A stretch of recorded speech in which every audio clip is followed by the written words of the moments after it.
There we go. And we're at 10 and the gavel falls. Let me check. They're supposed to be done in the fall. Okay, we'll go ahead and get started. We do have a quorum here. We appreciate it, Bob. Motion to approve the minutes. We have a motion to approve the minutes. Do we have a second?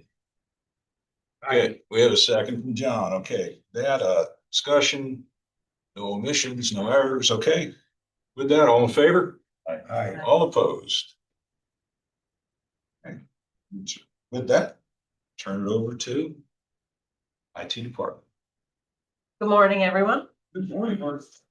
So I guess I will start with the projects report that you all have in your packet. Of note on here, we have the top two items, which are some new vendor management software and a replacement of our mobile device management software that I've added to the list. Nothing else has come off at this time, although in the next couple of months, we have a very large one that is coming off that we're very excited about, which is the third one down. I don't know if anyone has any questions on any of these items on the project list.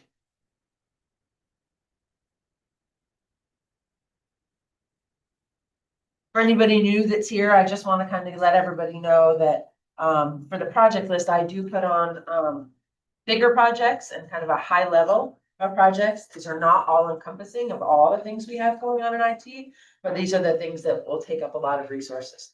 If anybody ever wants more information, I have an open door policy. Please stop down, call anytime, anytime. What's left on the 40 and burn? From a technology point, I think we're essentially done. I'm just waiting to make sure. So I'm not sure if the other actions. I was keeping it open just to make sure nothing pops up. Sometimes you have like additional connections. I know we've got like the time clocks there, the cameras are hung. So, you know, essentially we're all pretty much done, but I still like to have that final wrap up. Okay, and I thought you were done, that's why I asked. Yeah. Time clocks are done. Yeah, they were done a couple weeks ago, I think. Good, yeah, thanks. Sure.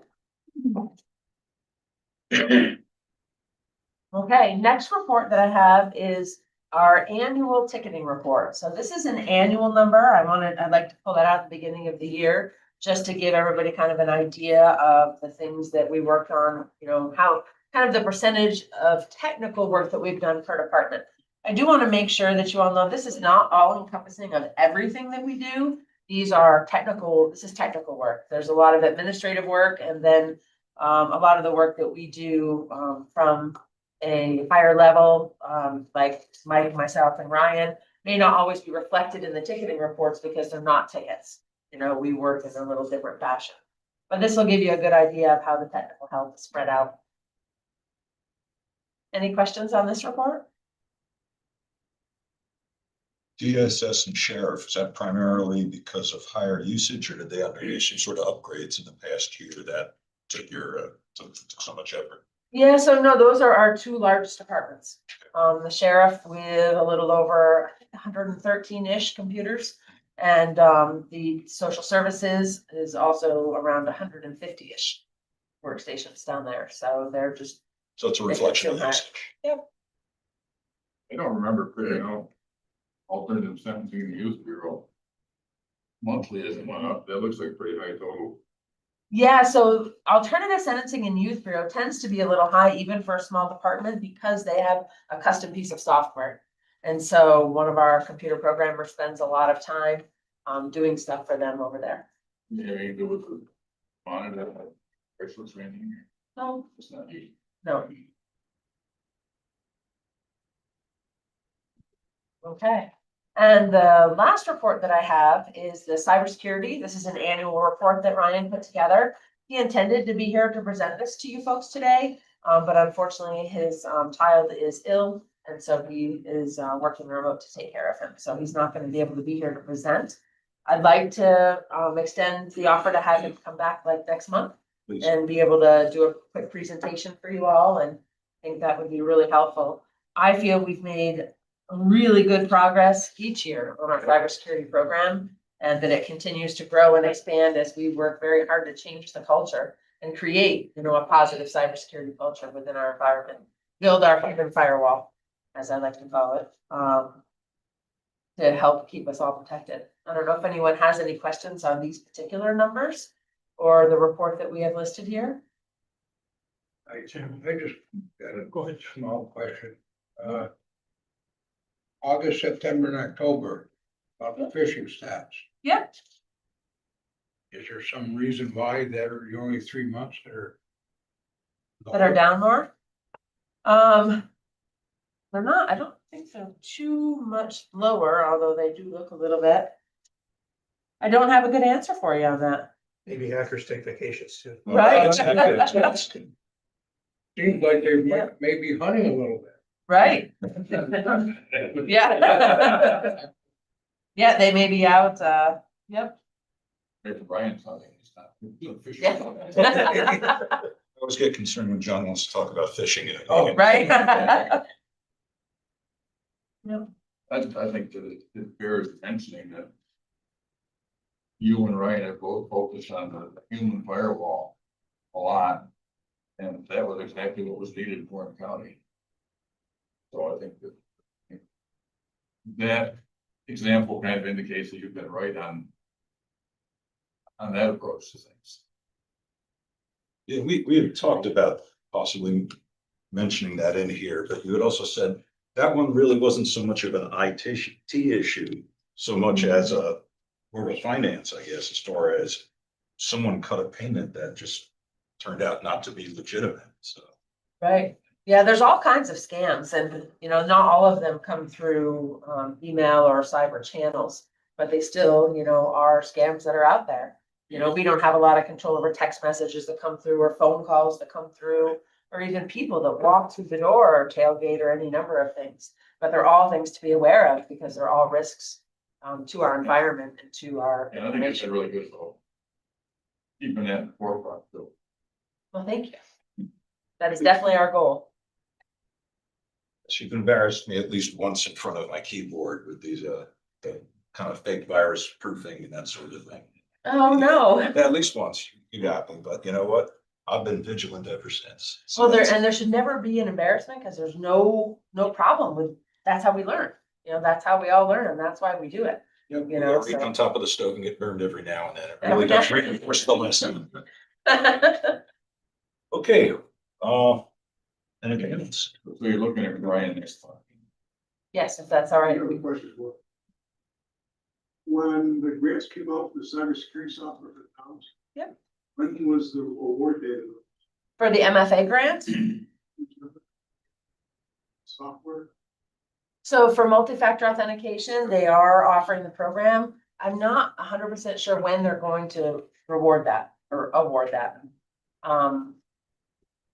Thought I heard somewhere around March, but I could be wrong about that. I know the other cybersecurity grant that we applied for is around August that they usually award it. Thanks. So we're hopeful. We also applied for both. Any other questions? Is there any other business to come before this committee? Hearing none, we stand adjourned.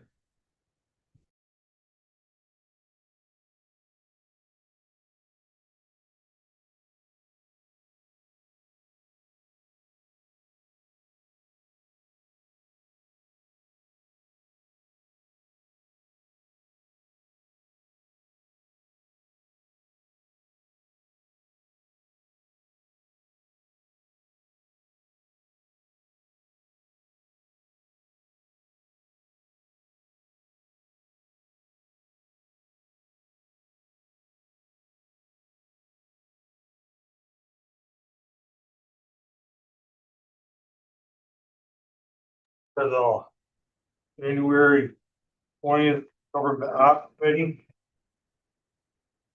Is there a motion to accept the minutes on So February moved. 20th? Lance, second. Two.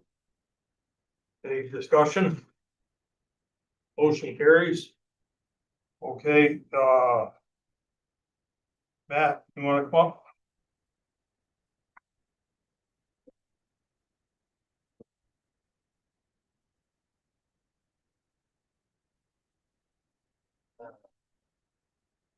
Today, I'm just gonna give some updates, mostly on the 3 capital projects that right now, start with, we're going. Public health is fully moved in. Our staff is still working with them on some minor build outs, to accommodate their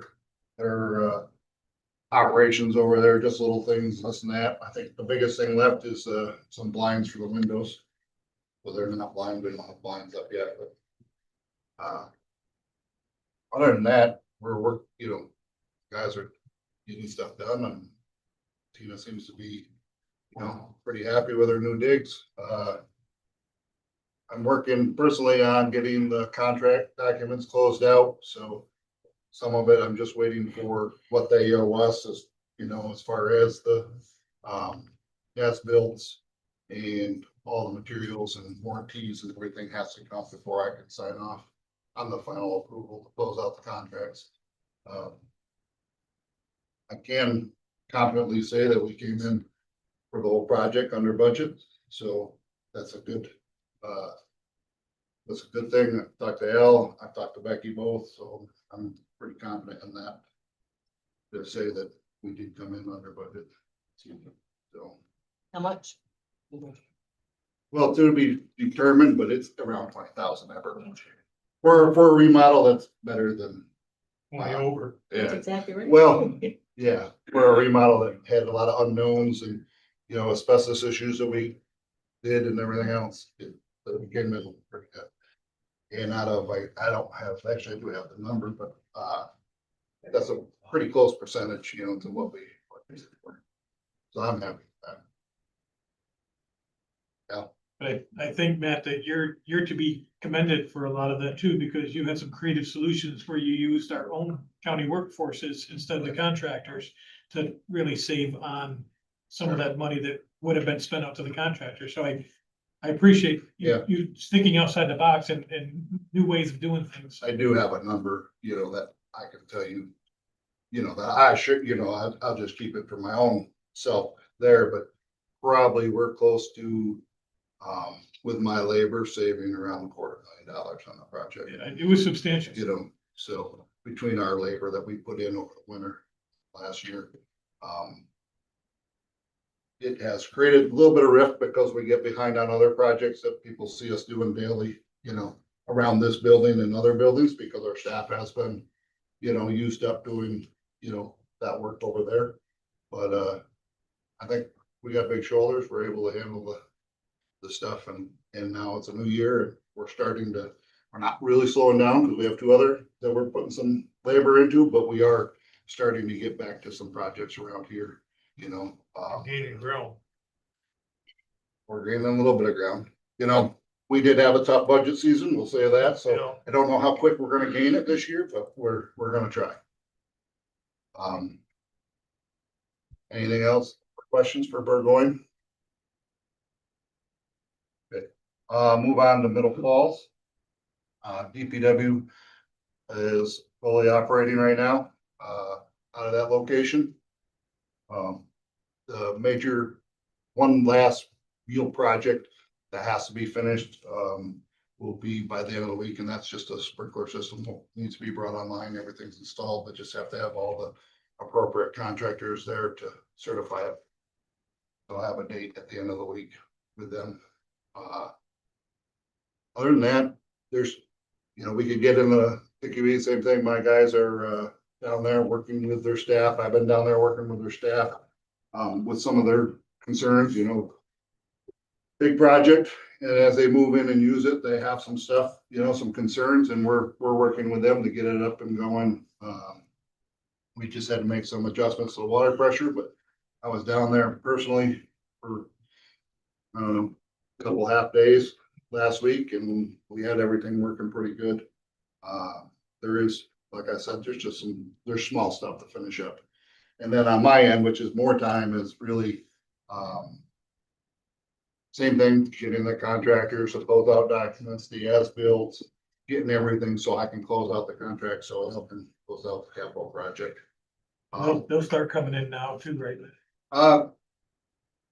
Right after the sprinkler, because there's a lot of the trades are involved in it, tied in, right? Mechanical, electrical, plumbing, they're all tied into this one last thing, and I won't sign off until everything's complete, so. And from the time I sign off, then it's all the accounting on their ends, zeroing out their, all their balances and everything, and all their credits come back.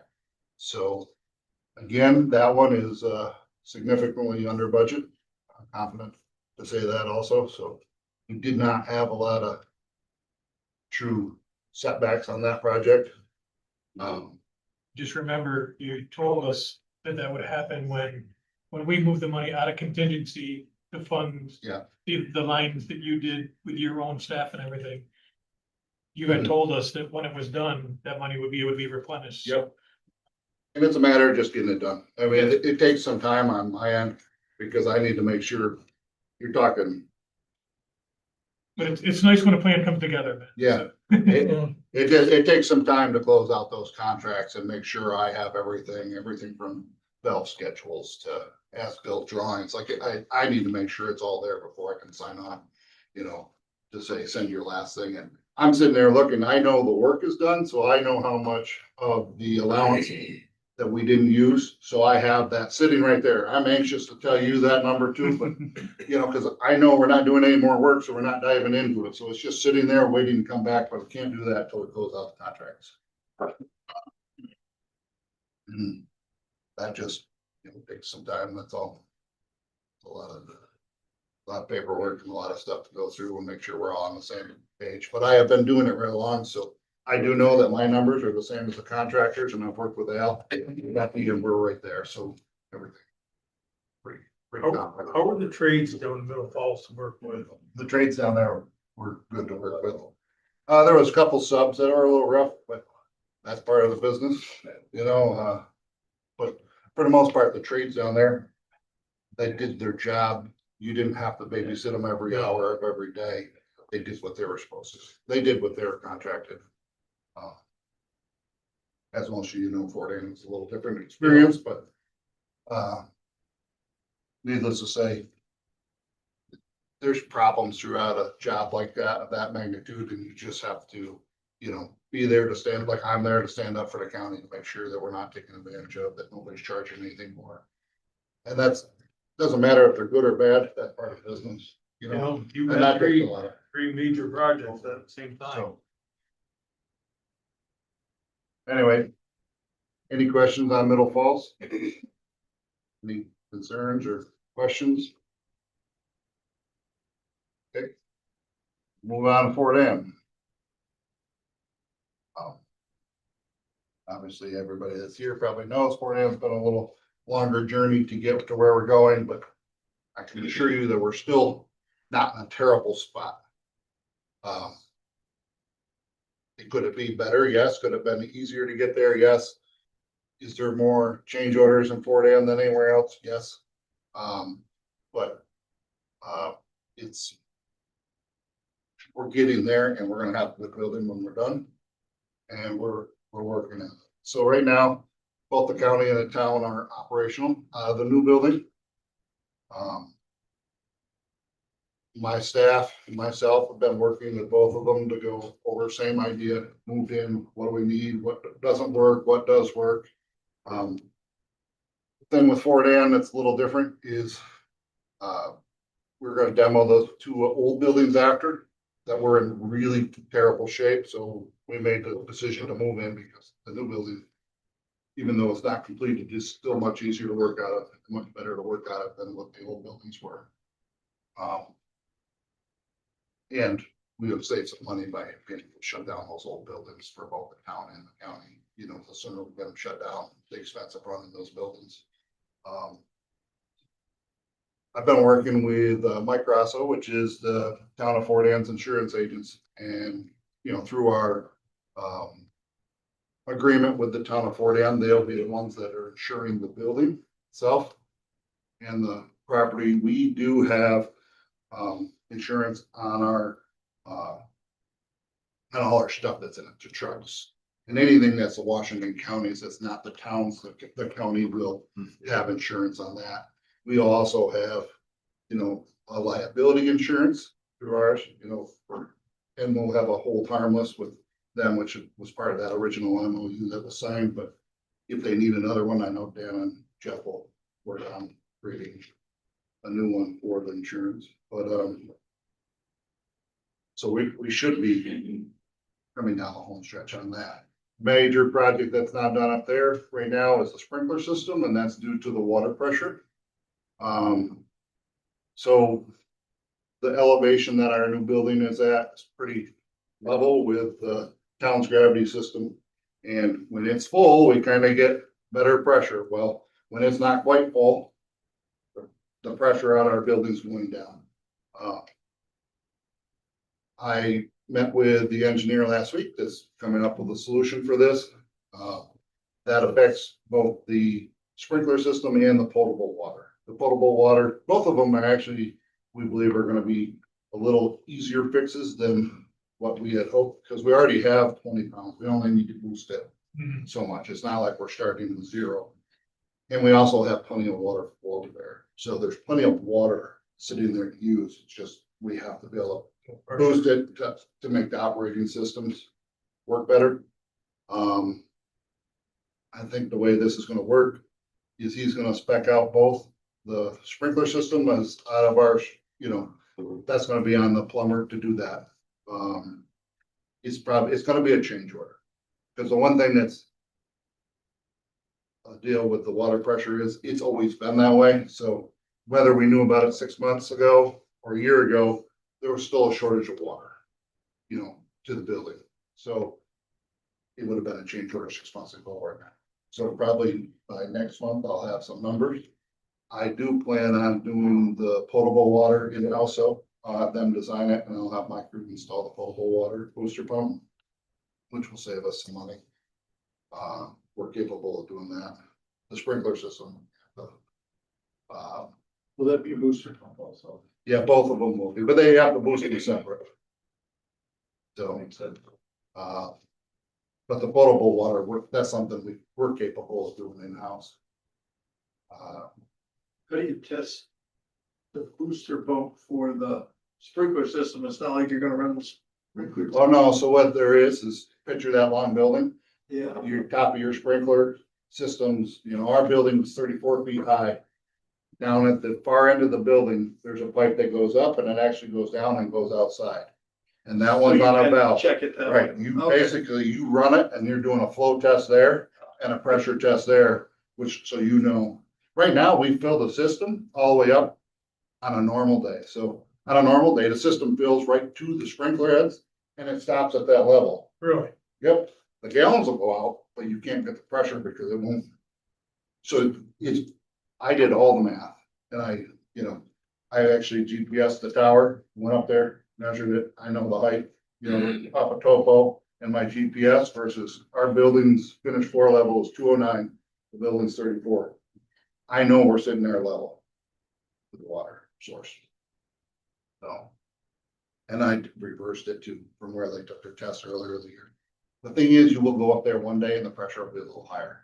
Right. And then you go another day and it'll be down, and it's just on how full the tower is, so, On the booster pump that has to work when it's needed. yes.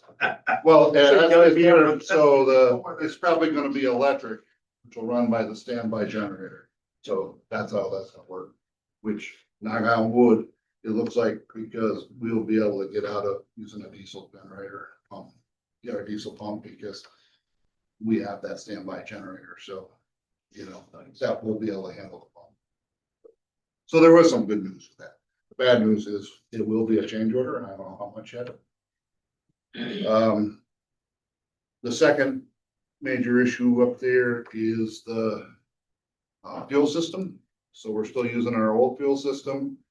There is a difference in opinion on who owns the scope of work that the fuel system's in. And I am currently working with Dan, on that. And we've worked with the contractor. We've gone through all the steps necessary, according to the contract. So we're at the point where Dan has the information and him and Jeff will be working on that. That's all I can really, say about that for now. But for now, we're using the old fuel system down at the old barn. And we have white cards if it doesn't work, right? If only there was a gas station across the street. Yeah, I know. There is. Let's see. Last week, I met with each individual engineer, mechanical, electrical, the architect, and went through the building and created our punch list for the contractors, so they'll be available for contractors, I think either today or tomorrow. And they'll start working on them. There's a lot of in-house, issues that, a lot of it's caused by the water pressure, but, once we get that fixed, there is a lot of other small issues that aren't uncommon at this stage of the, project that we will be, wrapping up. I won't go down through all those lists because they're each one individual. Is there any of those that you can pull off and have your crew do versus to have the So contractors? this is, that's always the $1,000,000 question, and that's part of my job as I go down through and this punch list, they own. If they owe me, I am making sure we're getting it. And if it's something that, hey, I'll give you an example. The toilets are they're new, high water efficient toilets. They don't flush good. Are they operational? Yes. Do they flush good for a DPW building? Not really. So that's something if we wanted to get a better toilet, it'd be on us. It was what was spec they put in, what was there. There is one toilet there that's a Sloan valve that's operates sometimes. That depends on that's water pressure dependent. That one will be fine once the water pressure is fixed. We've come up with some solutions for the guys up there in the last couple of weeks so they can wash their trucks and they can use the building as it is. And they know that things are getting better. I spent considerable time there with the guys also. We were just working on the heat for the offices. The offices were dead chilly. The system hadn't been balanced yet, so the air dampers hadn't been balanced. I know they were getting done Friday, and I think they're finishing up either this morning or this afternoon, doing the balancing and stuff, so we'll see. Out of here. That's part of the heat pump, which, when we use the heat pump, that's what everybody does, but, so it's hot air for the office. The rest of it's a radiant floor. Same thing, we're dialing in some of the things that you have to do, like with these big barns, your floor heat, and then you have the makeup heat when doors open, if it gets cooler. Well, you gotta get that stuff balanced in, and you can engineer the heck out of it, but you gotta make it work for when the guys are in there and the way they're using it. So that's something that I'm working with. I have the guys adjust the heater here, and then I adjust, on my computer here, what the floor says, so it comes on. Stuff like that, we're just working out. That's stuff that we planned on. Fortunately, when we budgeted for these barns, we put money aside when we created a budget with Al to do some of these projects as they moved in, to get them the workbenches and places to store their tools and stuff like that, pressure washers. We don't need to run old gas pressure washer inside the building, so we got some electric pressure washers to do their trucks and stuff like that as part of the project.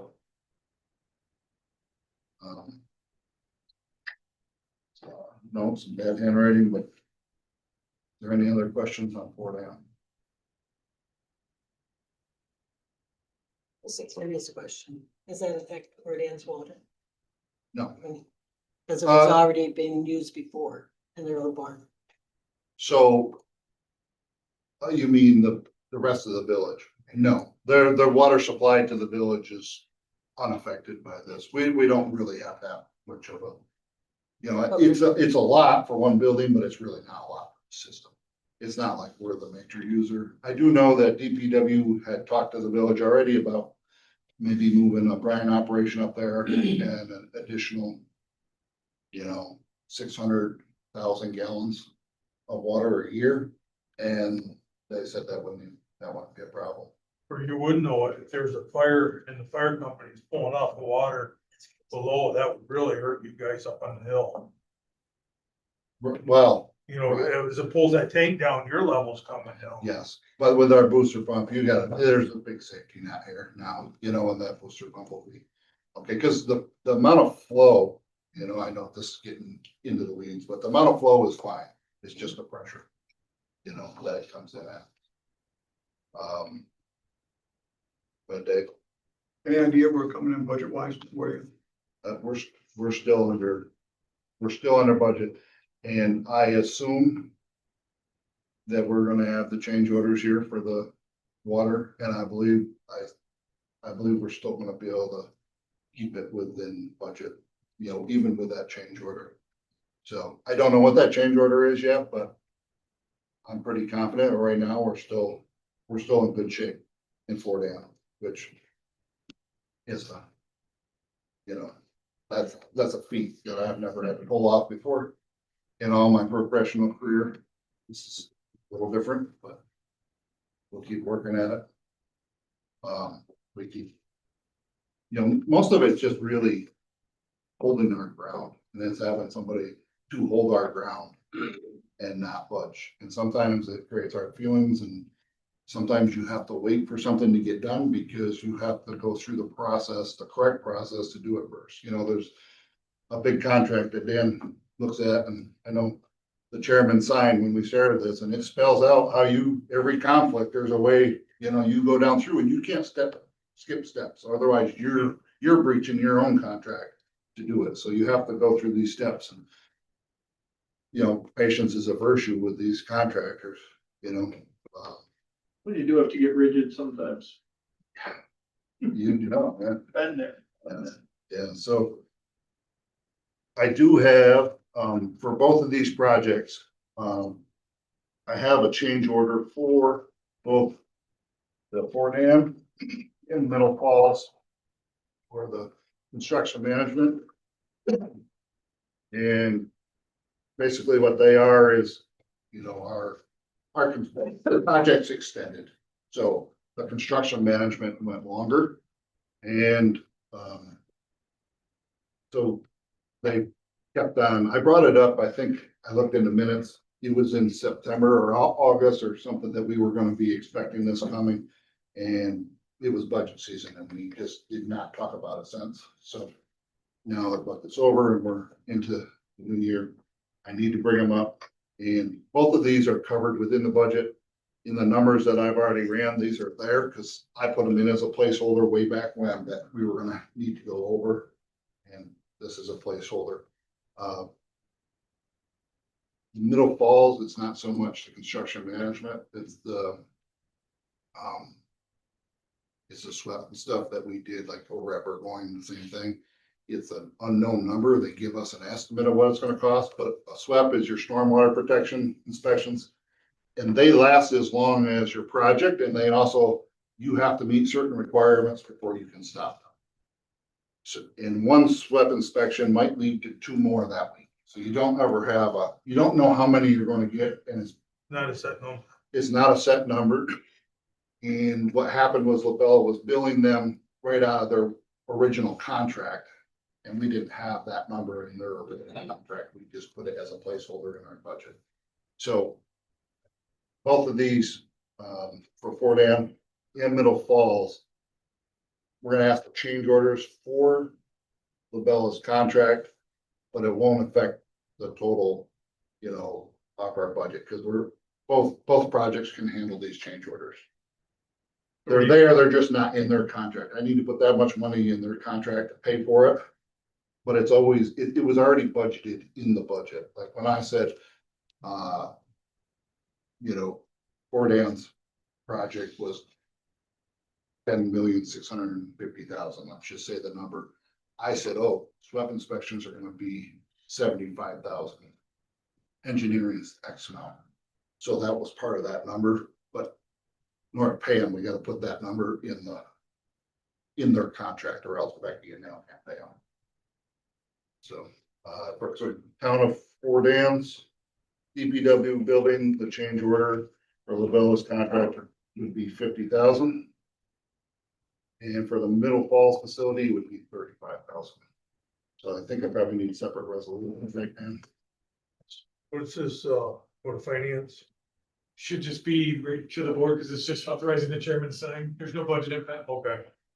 So move there. Dave made a motion second. Second. Lance, Sue. Yeah, Any more discussion about these change orders? you can have those. None being, motion to approve, Aye. unanimous. There you go. You know, right? I don't have anything, Matt. Excellent job. Maybe a field trip. Yeah, I mean. You don't wanna try this again, do you? Let's, Middle Falls, we can go on a field trip anytime, or going field trips anytime, Fort Ann. Let's finish, like, let me finish the punch list and then we'll go on a field trip, but the punch, you know.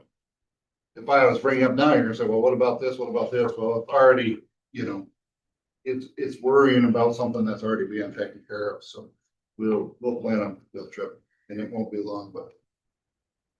Again, we'll do it on a not snowy day, because they are operating out, it's a busy, it actually, makes me happy sometimes to go to Fort Ann, because it is busy. There's a lot of people that are working. It's comfortable, building so much safer. If you saw what a lot of you probably did, saw what they were working out of before. I feel like there's a lot more movement going around than when you went to the old DPW buildings, like you had to go outside and over there to come back in, you know, to get to that side of the truck, or else you had, you know. So it didn't happen. Now guys are, I mean, they're watching, like they're moving, they're doing stuff. And I actually, you know, Deb has helped me out and gave me access to some of her guys, you know, to do some of the small projects. You know, when I'm up there. Can't be there every day, and my staff has also been doing the move for the other one in Middle Falls, so I've been able to use some of the DPW guys to accomplish some of those small projects and build outs. So when are you expecting to close out of all three, or is Burgoyne already So closed? we're out? going, we're real close. I think this month. He should see. Top of my head, I think he's already closed out one. I think we should see the other four this month. Middle Falls. You're probably. March would be the last closeout, probably, where you say the contracts are closed out. Done. Yep, because like I said, I won't release, and I know they're not doing the sprinkler until the end of this week, so their things have to be. You know, finished.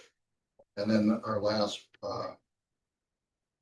pay app, there's a change order that comes back, and that's what they do, most of the contract.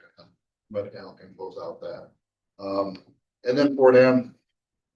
I don't see it's gonna take a hot minute for the fuel system to get wrapped up, and that's gonna incorporate the contract of almost every trade. Right, every trade has electrician's gotta wire it, the plumber's gotta do this, you know, so I don't foresee that. That's gonna be the holdup. The water, he's gonna probably get fixed, I would say in February, right? We'll probably have that February, so the billing's March. Gotta think about these months ahead, right? By the time they get it to us, we get it to here. I would say the contract closeout would be for Fort Ann, no, May or June. yeah, no, June, July. Yeah. When we get the fuel system figured out here, right, the fuel system figured out. That incorporates, like, we'll be 99.5% done with every contract. I tried to. I'll know exactly what we're getting back. Right, I already know what the budget is, but we can't close those contracts out. Get that money back until that happens. I can tell you what they are. That's like right now, I know Middle Falls exactly what that number is, but it's not. Al can't have it yet because Right. we got close to it. So, Okay, Matt, thank you. got it. Excellent report. Board of Elections, so fast.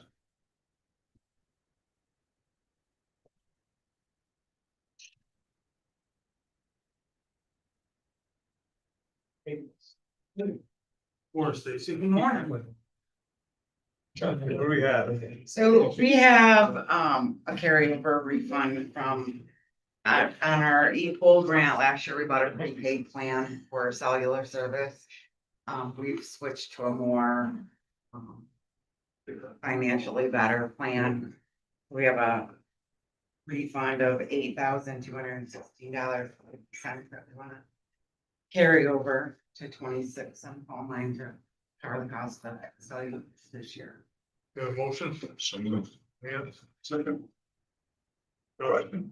Yeah, So we still sell AT&T or we moved it? No, it's AT&T. We just went to instead of doing a monthly plan where all this iPads are active, we went to a plan where we only get billed when they're active. Okay, thank you.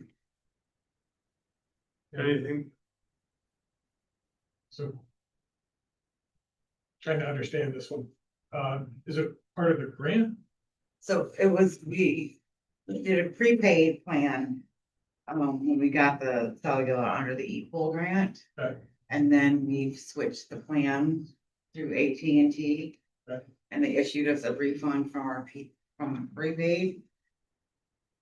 With the poll. So the refund went back into the grant account, right? Yes, So what you're really doing is. We only need to go, I see you got 3 grants on your agenda today. the new grant, this was under the 2024. So what we'll do is I'll make sure that I go on a field trip and come see you before finance. Because I can already tell that our numbers don't match. So we'll want to sit down together before finance. So So, go ahead and do what you have on the agenda today. But I'm gonna need to sit with you guys to make sure we agree on the number. so when we went to pay November's and December's bill, we didn't have enough in our phone line, so we did a transfer of the grant refund into that, and I used some of that money to pay for November and December's bill. And then this is what's left over after those bills are paid. So again, we'll get together and make sure we agree on the number. Okay, Because that, you're gonna need to understand that because you shouldn't have taken grant money to use for your telephone line. So Okay. we'll have a conversation before that. okay. And then we have, I'll vote to move this to finance, all in favor? Aye. Carry. Okay, and then we have the R2 2025 grants that we want to carry forward. We have not spent that yet. And again, we'll review those numbers and make sure we agree for the rollover. Okay, to, motion to carry the 2025 vote. 20 vote, move, Motion for the 2025 vote by mail grant. yeah, want to make the motion for that? Second. Second, There's only 10,000 in discussion, you carried over 15, so I'm trying to understand that. so we haven't used any of the new grants yet. We haven't spent any of that money yet. So again, we'll get together and review Okay, this going to finance. It'll go to finance. Yes. Any more discussion? I'll vote, move this to finance, all in favor? Aye. Motion carries. Number 3, Stacy. so is the 2025 elections grant of $7,131.24. And that's what I meant.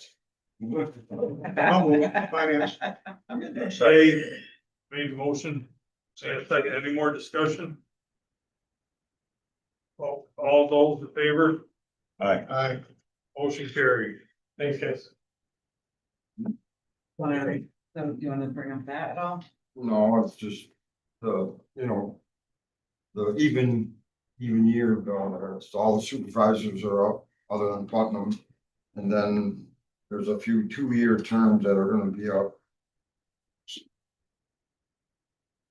And so Cambridge, we have, the town clerk, it's gonna be up for 2 years. To be getting back on the 1-year schedule. We got the highway that's up for 2 years in Cambridge. Easton also has a clerk in highway that's gonna be up with the supervisor.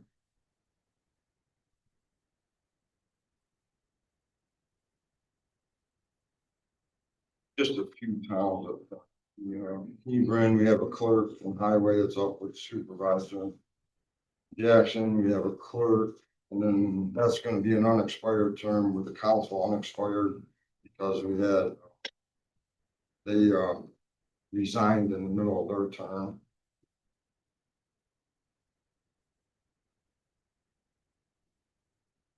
Justice is up in White Tree, supervisor. That's it.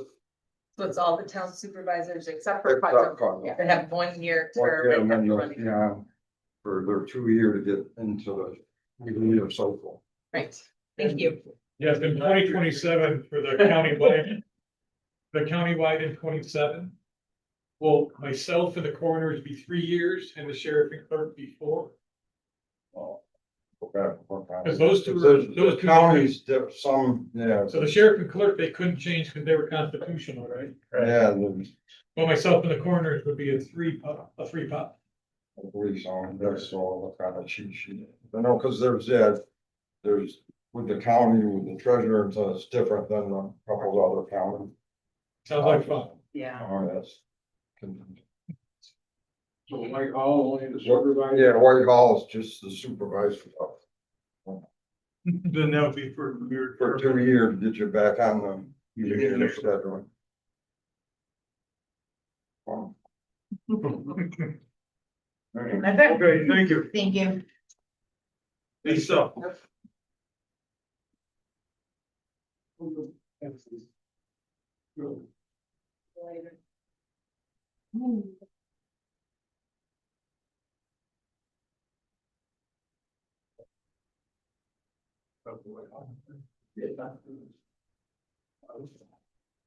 All right, so a recap of 2025. We had 2 naturalizations, February and May. The November one was canceled due to the government shutdown, despite what you might have seen in the media. We also consolidated our workspace in the clerk's office. We had our quality assurance clerk kind of in a different room. And we brought her into the clerk's office. This improved communication, saves time and money because we're not having to go from room to room to ask questions or she finds an error for her to follow up with. Everyone's in the same room, and I don't have to sit there and say, did I tell her the same thing I told the other clerks? So, it was a small thing, but it ended up being a big office staff. Fraud alert. We worked with Real Property and IQS to do the deed fraud alerts. That's if someone is trying to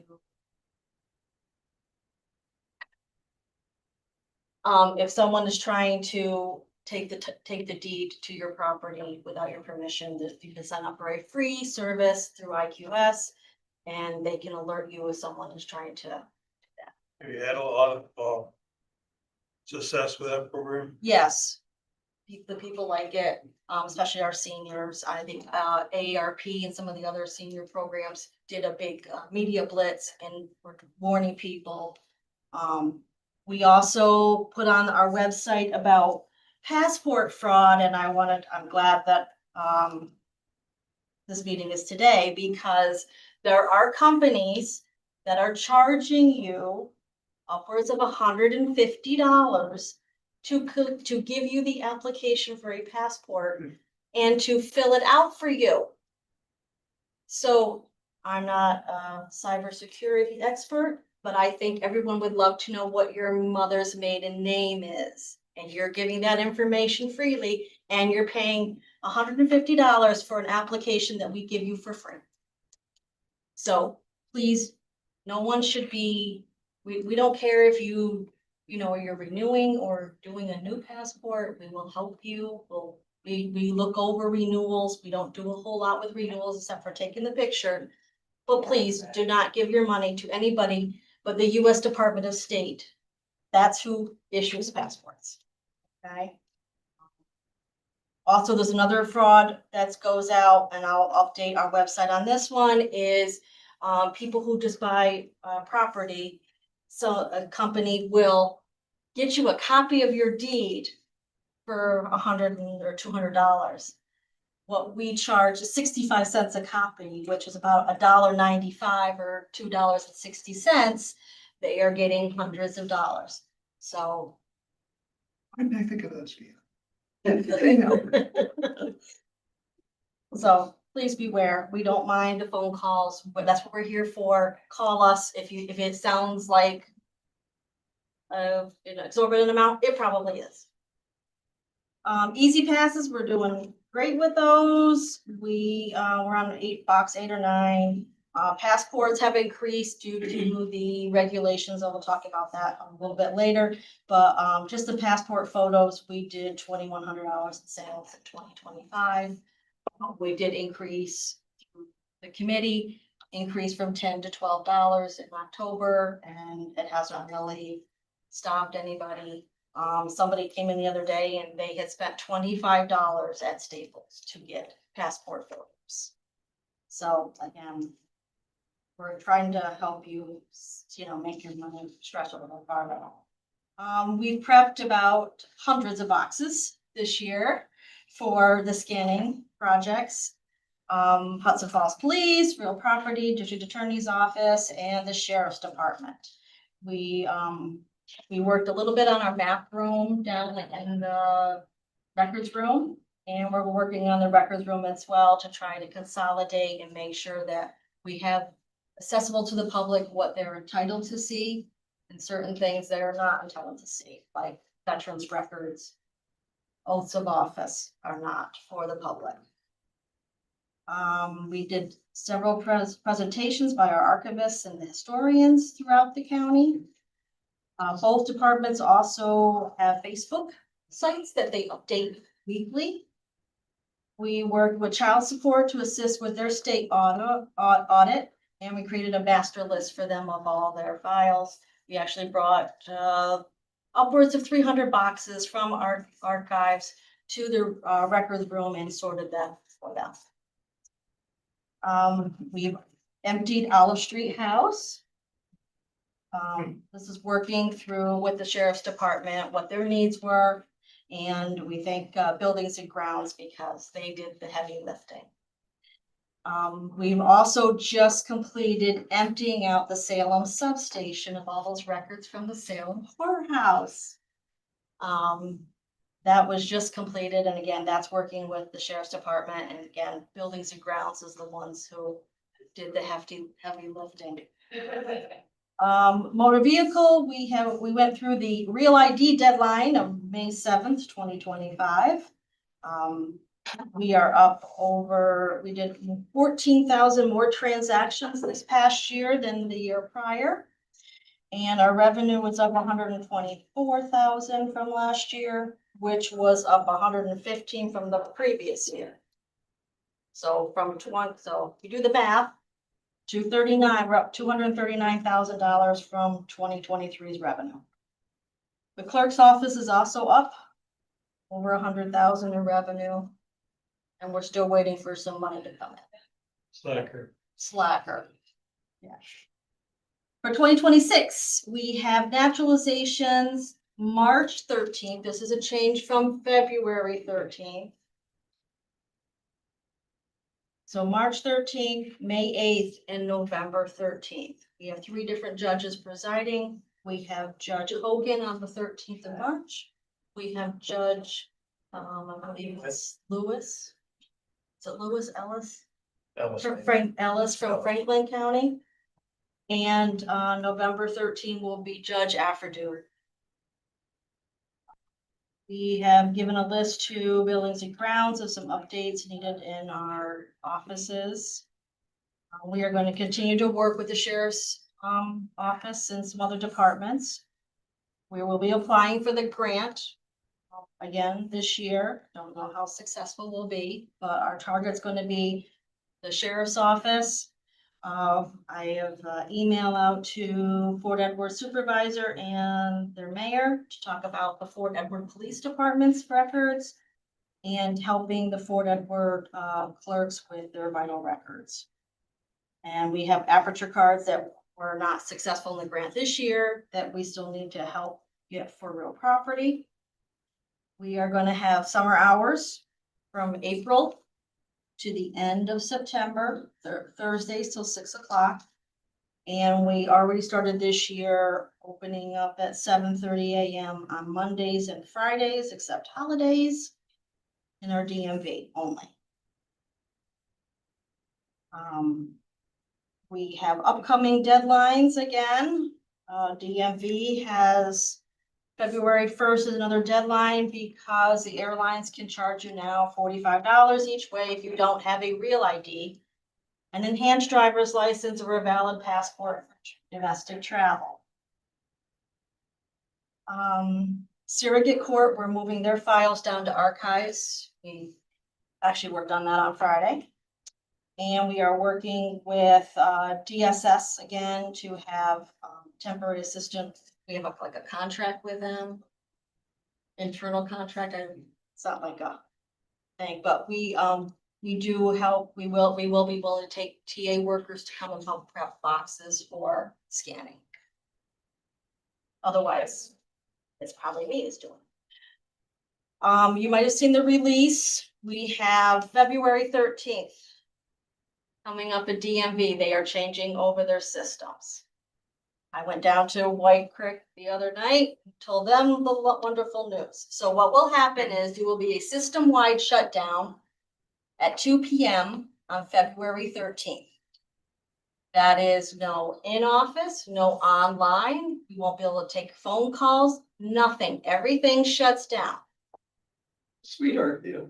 Wonderful. The day before that. What could go wrong, right?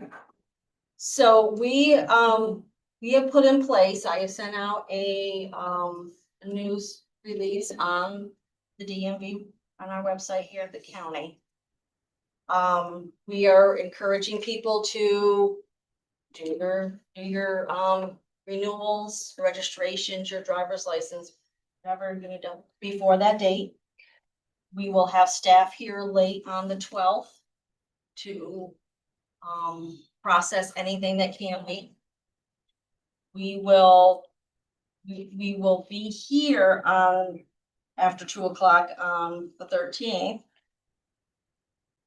But we're not gonna be able to process anything. So what we'll do is we'll have a couple of workers in the foyer area to go through paperwork, to maybe if someone is just turning in plates, to have them fill out the form, the mailer.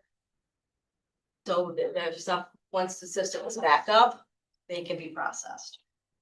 Why would anyone start a project on Friday the 13th? Friday the 13th, and then guess what? What's Monday? We have a long holiday, we have the holiday. So then they said, well, we may have you up and running on Tuesday. And if anyone's been to DMV after a holiday down there, you know that it's kind of crazy. They're changing systems, they're updating their computer system. So it's a whole new. No worries. No worries, nothing could go wrong. And they will let us know on the Wednesday, the 18th, when we can start doing transactions. Okay? Our staff will still be there. We will still be here. We just won't be able to process anything. We have been working with our dealers that we work with, our folks. We're trying to get the word out that this is coming down the pipe. And our dealers especially, they have title clerks, they have salesmen. So basically, they're not gonna have anything they can process. And yeah, that's literally why they're like, sad. So we'll update the website if that changes, but as of right now, we are going to be open every day. We cannot close. Just like the trainings, we've been having trainings on this new system. Other counties closed for a multiple of days. We cannot do that. Stay tuned. Stay tuned. So it's gonna be wild. Is that? I don't know what else to say. They want to call dealerships instead of dealers. Well, they're not that type of dealers. Is that recap portion? That's the recap. Okay, now you want to discuss 2, 3, and 4? Yep. Okay, All right, Sally. got number 2. Salary of our DMV supervisor. So with the financial state that we've been in, we look to our DMV, which generates a lot of revenue for the county, to see what we could do as a group to increase revenue. The salary, the grade for our DMV right now is a grade 14. That is up from a 13 back in 2024. And we also increased her from a 37.5-hour employee to a 40-hour. She is on the same grade level as caseworker, a senior welfare employment representative, probation officer trainee, highway supervisor 2, and a highway sign maintenance supervisor. Our DMV has 8, she supervises 8 people. She corrects all DMV errors, which we sometimes don't see for 6 months. She's in charge of all the state DMV audits. We just had an auditor come the other day to check on our plate destruction. She is in charge of budgeting and all the trainings. She networks with the state DMV offices, dealerships throughout New York State to increase revenue for Washington County. She worked to streamline the DMV procedures with an emphasis on customer service in addition to her current work activities. I compared this to Essex County, which has about half the population, and their supervisor-based salary is 70 cents more an hour. The average salary in New York State for DMV supervisor is $69,200. And to equate as far as supervisors in our county, senior caseworkers are a grade 16, senior probation officers are a grade 17, and supervisors in DSS are a grade 19. So what are you requesting that go up to? I'm requesting that it go up to, well, I just think we just need to be fair. Yeah, to what though?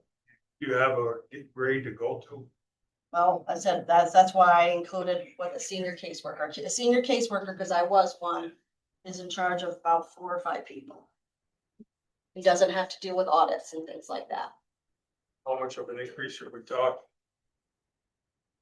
It's upwards of $3 or $4 an hour. $3 or $4 an hour. And since October 16th, because of our supervisor's diligence in creating revenue, we've already had an additional $13,000 in revenue. And in this year alone, just the 3 weeks that we've had, there's another $5,300. So that is $19,000. Was this discussed during the budget workshop, right? I think we did discuss some of this. No, I don't think we did. We didn't discuss her salary this We year, discussed it in 2024 when she was Yeah. upgraded from the Okay. from the 13 to a 14. So Danielle is already on board with this and giving you a number. Her and I have discussed it. She asked me to update the job description, which I have. I haven't given it to her, so I guess what I'm asking for today is that it will be moved on to personnel. Or do we move it on to, or I asked to move it on different? Normally, we would do this at budget time because we're not in a good way and we won't know till year end, which is gonna be May before we know. Right. So I guess anything that we can make over and above puts us in a better shape. Behind like 7 million right now and what our policy says for fund balance is my concern that. And it I just get sends a bad message to the rest of the county. That's the. Well, I said, I agree and I don't, because I said, I feel like that end of the building, that I don't think people really realize the work that's involved in that building, in that part of the building. I don't think you can really equate DMV or the clerk's office to any other department. I'd agree with that. We still have the same process for I our know. department in budget time is when we usually handle it. Okay. I think they kind of gotta. If we Wait were flush until- with money and we had a 10 million windfall, maybe that'd be something we'd Well, be. so talking we're about. hoping But that we're we, going the you other know, way is the problem. right, I get you. Go ahead, Dave. Remember back in budget time, Melissa made a proposal to raise salaries for a lot of people. And we tabled that and exempt employees didn't even get a raise. Mhm. So what you're saying is the same thing we have with other people in the county, other positions. It's no different. I would feel a little out of sorts if we put one person, I understand the reason Mhm. to make that change, because then it has ripple down effect to other people too. So I agree with Brian that we should not be doing it except in budget season. I understand the reasoning. But So we this table it, position is not the only one. It's up to the board. right? So you're saying go budget season, which is when? September? It'll be in August when you put in all your stuff. September before they ever get into May. A lot of people that were expected to get raises. Scott, April. Budget season, I understand that you guys bring in revenue, but Mhm. that doesn't take away the efforts of people that work for the county that don't bring in revenue. Their Right. jobs are just as, important, Right. work just as hard. So I think it would be really bad around across the county, for one person out of this whole county get a raise while other people have been demoted Well, just to keep their job. remember too, you also just settled a contract and some people did get a raise. Some people can get raises. Some were built-in raises. Right. From old contracts. Right. But some people got raises. That's the way you work, that's how we have to work. True. Right, well, we can also keep in mind that you didn't lose anybody, right? Didn't lose any, well, yeah, I kind of did. We have a clerk that's retiring in June. So she's gonna come back as part-time, so that was give back. We also, our historian is only this year. Because he is working, basically, he can pay mostly from tourism, from their grant. And we lost our part-time DMV, which is my next ask. Yeah, I just think it's wrong to vote or give anybody a raise right now. Okay. Unless we're able to do it across. any other questions? We have a motion to move this? Seeing there's no motion. Move on to number 3. Okay, number 3, the part-time DMV position. Just before you get going here, Yep. we do have new members. Sure. This is a position that was created last year to help you meet the deadline for real ID, correct? Not necessarily. Well, that's because- what was presented to the board, if I remember right, that you because had to have the extra help because of real we ID. needed the extra help, deadline. period.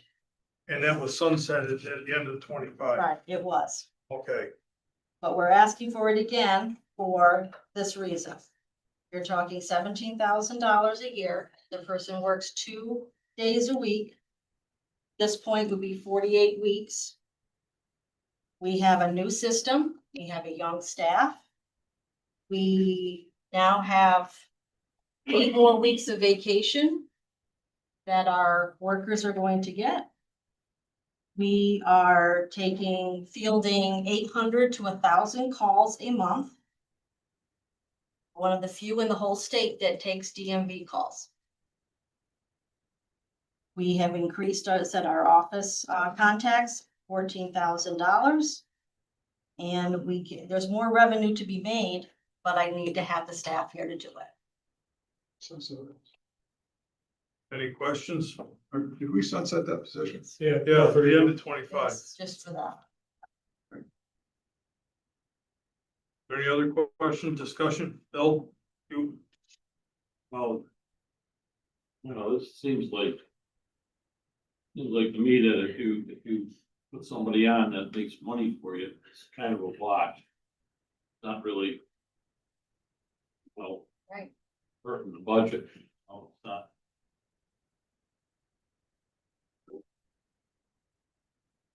Anything else? Okay, do we have a motion to move this to, what, the personnel? Yes. Move to personnel. Bill makes a motion to move to personnel. Is there a second? Lance makes a motion. Any more discussion? John? This happens every year here. Go through budget season, it comes January, now it's time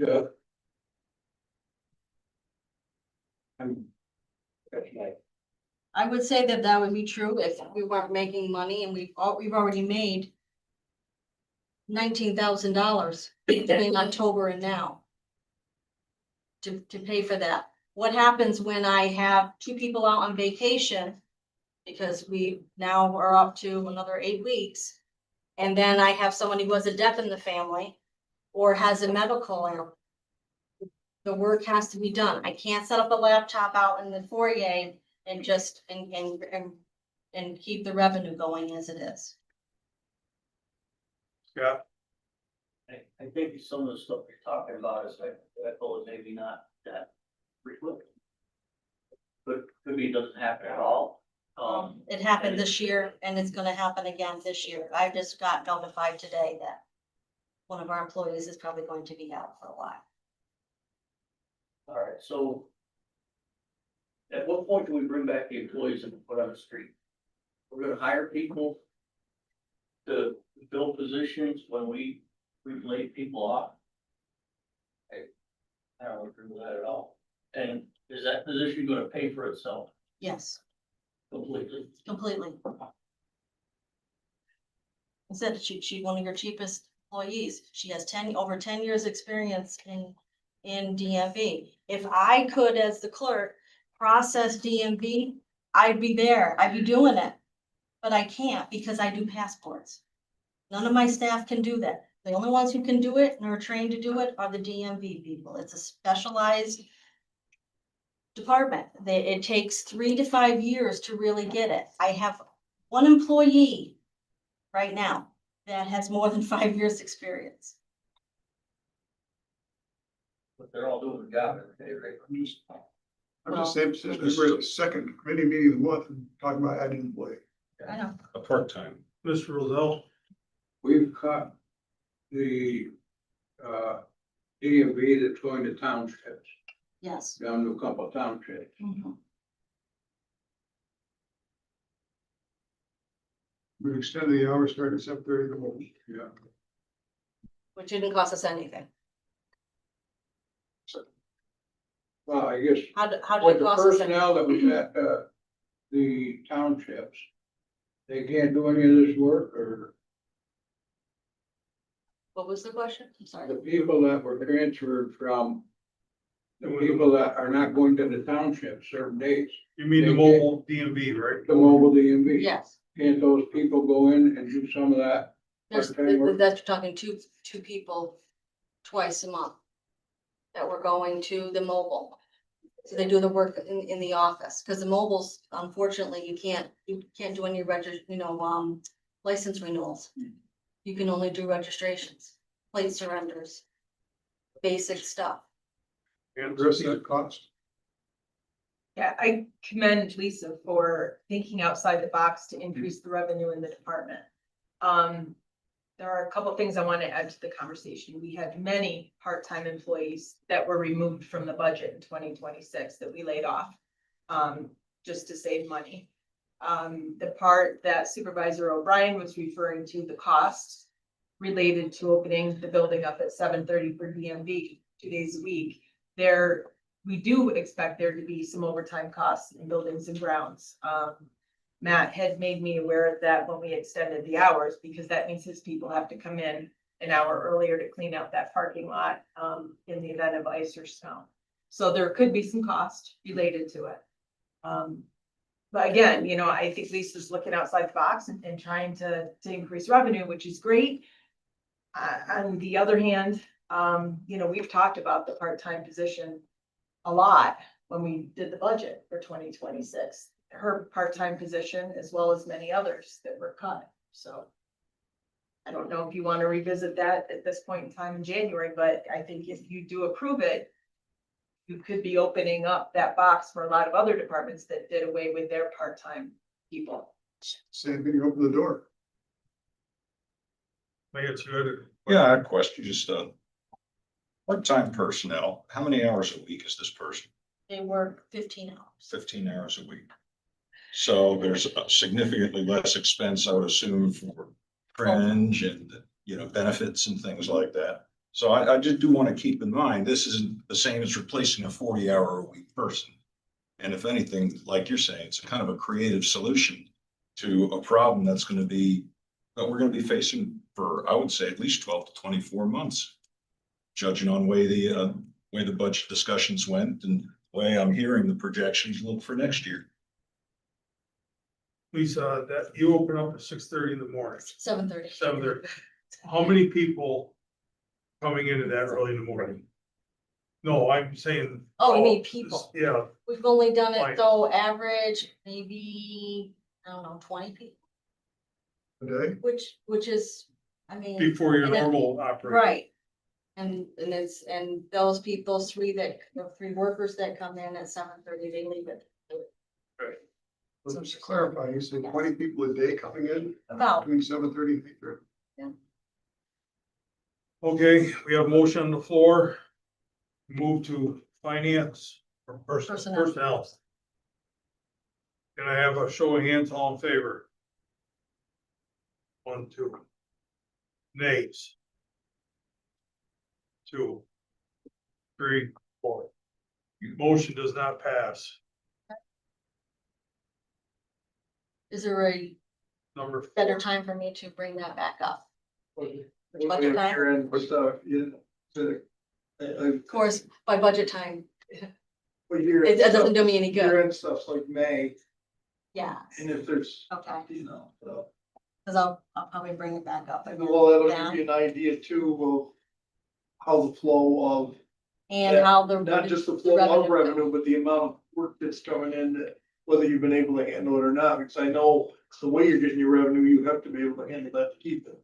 Yes, So I get your concern, but, yes, we do. but we have to look at the I know. bigger picture, how it relates to every department. Sure. Right. All right, ATMs. ATM, yes, this is an Alan. Yeah. Al came up with this idea, what, 2012, Al? So those of you that were here, beginning of my treasurer duty, might remember we talked about this once and I never brought it back. But I would definitely like to resurrect it. Lisa brought it up. And I was like, well, you should mention that, because I know a guy that's talked about this before. And basically, there's two scenarios, right? I still believe that an ATM in this building is worthwhile. I believed it in 2012. I still believe it today. The two models are, we buy a machine, we maintain it, we stock it, we get the fee from it. Lesser of my two. The other one is, we do like Cumberland Farms and some of these other convenience stores do. You contact with somebody that drops their machine in our location. They service it, they stock it, they get the fee from it. Right? While it's not a revenue generator, for us, it is definitely a convenience for our customers and taxpayers. There's several times that, you know, somebody just needs a $5 tax map from next door. I can't take them, my credit card system has a minimum of $15. So now they're leaving the building, going up the street to Glens Falls National, taking out a $20 bill to come back and pay me $5. It just seems, you know, very inconvenient for our taxpayers. So I would definitely be on board with working with Lisa on, you know, maybe setting out an RFP to it, or even working with, so we already banked with Arrow Bank. Arrow Bank may be interested in partnering with us and dropping one of their ATMs in our building. So option 2, the one you prefer. Option is 2, I prefer. Completely revenue neutral to us. It's Revenue just a neutral. convenience for our users. And other than the electricity to run the machine is expensive. Okay. I would like it probably in her foyer, to be honest with you, in building A. Yeah, because that's your most cash customers, I guess. You go. And if it was something that was successful, we may want to even talk to the sheriff to see if he has any use in his world. We can look at other locations, should it turn out to be something that is beneficial. I guess the question is it people coming up to get $5 up here more, or in EMB? Where would the highest usage be? Really, the question is, Well, the clerk's office, we run into it, so someone wants a copy of their deed, and it's $2.60. Believe me, there's people that don't have $2.60 in A lot of cash people don't on carry them. cash anymore. They don't carry cash, they have a card, but then our minimum is $10 for a card usage. So then they're looking into their, checking their, trash or whatever, looking for change in their car cushions. It's just, and fines, court fines, we only accept cash. Because we can't accept checks, because they, Just curious where all the traffic was. yeah. It may be a blend, Mr. O'Brien, probably heavier in her world, but I see significant traffic from real property in my world. But if somebody has to walk down stairs, it's not a huge. I don't think they'll mind going down to building A versus having to leave the building and going to. Better having it here on the campus. Sure. Sure. You're keeping them here. Yep. Do we need a motion to move this forward to finance? I don't need a formal motion, but if the committee wants me to work with Lisa on, and honestly Melissa's office, if it's gonna require like an RFP type of process. Okay. If you're open to us exploring, we will explore. Yes. So if we're gonna explore it, if we're gonna explore it, why wouldn't we authorize an RFP? Because you would have to pay out for RFP, wouldn't you? Well, and if somebody like Aerobank, who we already bank with, wants to partner with us, I may just come back for a waiver from the RFP, because why not partner with somebody already in a contract? Right. I'm just trying to save time. No, I understand, and I appreciate that, but, if it's Aerobank, the smart thing to do would be to come back for a waiver. Because there's somebody we're already contracted with, we're already partnered with. Bill, Well, other motor vehicle offices have this statewide. I don't know. I saw this. I feel like Warren County has an ATM, Yes. and we can talk to her. I feel like Warren County has one. So sign when I was walking on Then, go ahead. Scott. Or Jim. It's not about the weekend down that path. In the county, do then number of PayPal. So Whole nother ball. the problem with those two solutions is the fees, because we don't pay fees, and they don't have a way to pass the fee back onto the user. But it would be the individual, right? That it pays the fees.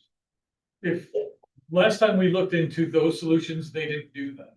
Okay, I'm happy to look into that again. again, to your point that people don't carry cash. Yes, sir. Yep. Okay, we're gonna have a motion. I don't know where we wanna move this. So, yeah. Have you looked into what kind of revenue would come from buying our own? Mr. Hahn, I'm not sure that I could predict usage. Or expense to. I'm not trying to be facetious. I honestly, it could be 5 transactions a day. It could be 105 transactions a day. I'd like to think it would be 105, but I don't know that I'd like to present you fact. I don't have any facts. All I'm gonna do is research now. And Barbara's Right. own- Again, what I could do is talk to the Warren County clerk about the volume that she sees in her world, right? Because I don't know that we're that unlike them. And how theirs is set up, so that they own theirs. Right, do they own it? Is it a vendor? What kind of traffic? So I can kind of parenthetically get data from another county to see their experience. Of course, There's 100 and some odd days we're closed. and it's not like a fire burning, so, we are. Right. so we can do some data exploration and come back to you next month. Happy to do that. But maybe if we partner with somebody and they put their machine here, and find out that there's really good foot traffic on it. The end of that contract, we put it our own. Then I would be open to that as well. Sure. All right, there's a motion to authorize Al, go ahead with this idea, bring back whatever findings you have. I'll report back next month. Sure. Someone. By Lance, second. Darlene, Bill, all in favor? Aye. Motion carried. You're authorized to proceed forward. Al. Run, Lisa, run. Is there any? Okay, Melissa. Quick other? Just gonna hand out, Unlike the wind, Lisa. section 6.006 from the employee handbook, which applies to all of the non-union employees in the county, as well as any unions where this subject is not covered in their contracts. So I don't think it is in any of the contracts. So again, the part I want you to look at is 6.006. And to give you a little bit of history, so on Monday, December 29th, actually the day before, the 28th, it's a Sunday. We had a weather forecast for extreme icy conditions the next day, which was a Monday. So I received a call at home from public safety telling me, hey, there's delays happening. A lot of the school districts are already doing it. Other counties are delaying. The forecast looks like it's going to be very icy. So at that point, I called the chairman of the board and we discussed what to do for Monday morning. The chairman approved having an hour and a half delay on that Monday. It's something we don't do very often at all. We try not to. I'm really glad that we did that on that Monday because the conditions were extremely icy. The road seemed okay and well maintained, but it was everyone's driveways, sidewalks, parking lots. I know the parking lot here was an ice rink. So we did have a delay. So on that morning, the building opened at 10 o'clock instead of 8:30 in the morning, which is the normally scheduled opening. So section 6.006, which I didn't realize hadn't been updated since 2003, under the closing the office building, it says closing of the office building due to unusual circumstance will be done at the discretion of the chairman of the board of supervisors. Employees who feel they should leave must use comp time, personal time, vacation time, or make up the time during the following 3 weeks. I see a lot of outdated verbiage in that last sentence. Because when the building is closed, you don't have the option of staying unless your job requires you. The 911 communication officers are always here. Sheriff's office is always on. DPW is always on. Corrections is always on. So that's just outdated. And if you're going to make up the time during the following 3 weeks, I'm not really sure where that came from because it would have been during that week or that pay period. So I'd like to bring that to personnel to be updated. But one of the things I also wanted to talk to you about is having a more concrete, up-to-date procedure. So that if we ever have extreme weather conditions and the chairman chooses to either have a delayed opening or close the building early, or maybe we have something, go wrong in the building and we need to close, we have a procedure that is covered in the handbook.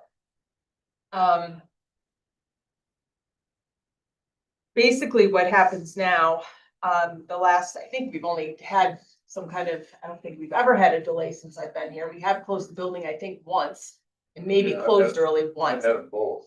Okay, yeah, And the under 30-inch your snowstorm- reign. And the 30-inch snowstorm, this one. We've had one of each, beginning, end, and complete.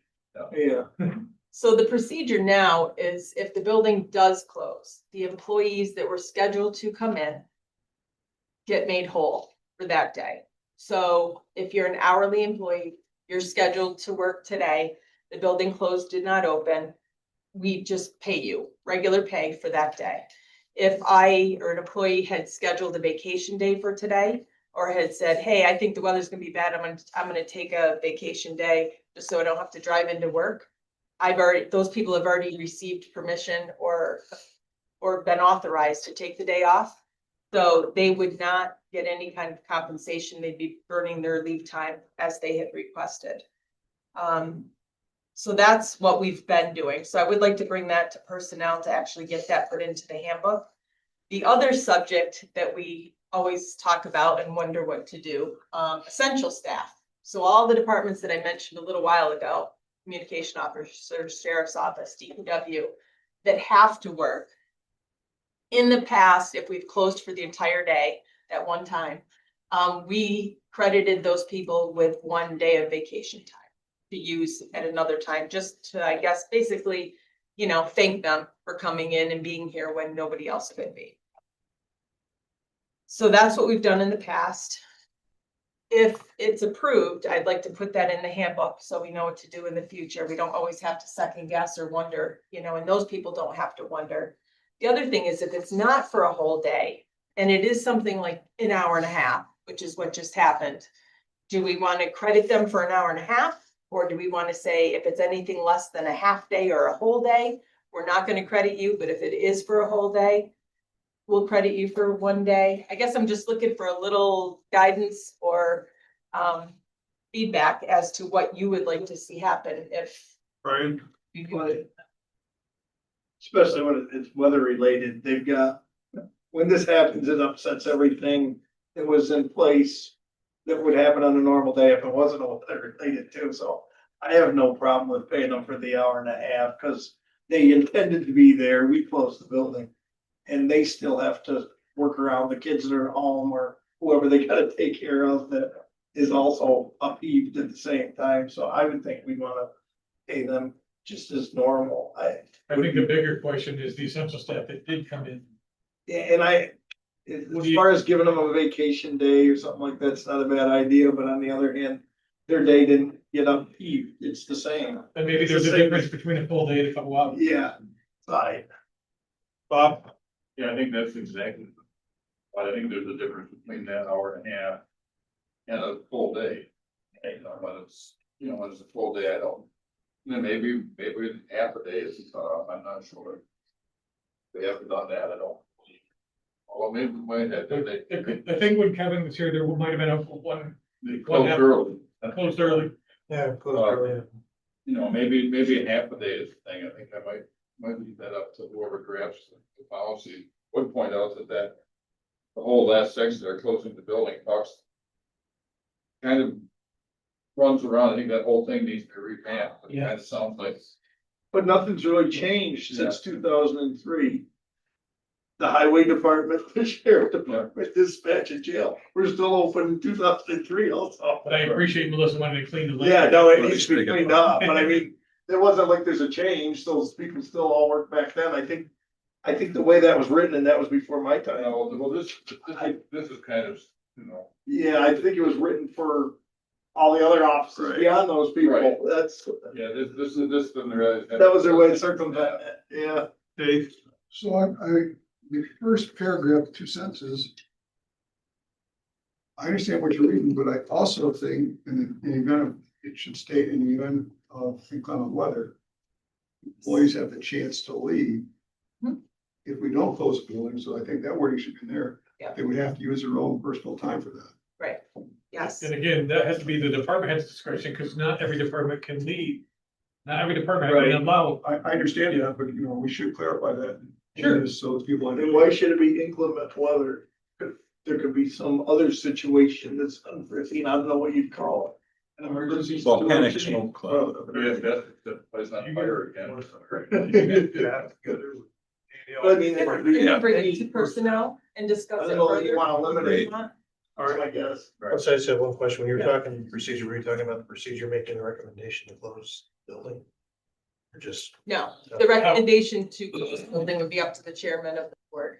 How That employees are decision- compensated. Yeah, it's always the after the fact. So right now, for the 29th, the essential workers were not credited any time, that hour and a half, right? That the building was delayed opening, whether or not you think they should be, I guess that's something we need to know at some point. Will you answer, make a motion? Yeah, do we need a motion for her to do her staff Do work? we need with? one? No, she's just gonna. Unless you want to send it, unless you want to send it to personnel. I would, Yeah, yeah. I'd like if to you- move it to personnel. Okay, so moved. Second, all in favor? Aye. Motion carries. Let me just add that we're talking about hourly employees. Your exempt employees are gonna be paid Yeah. as part of their salary. Correct. So. I would suggest, Chairman Henke.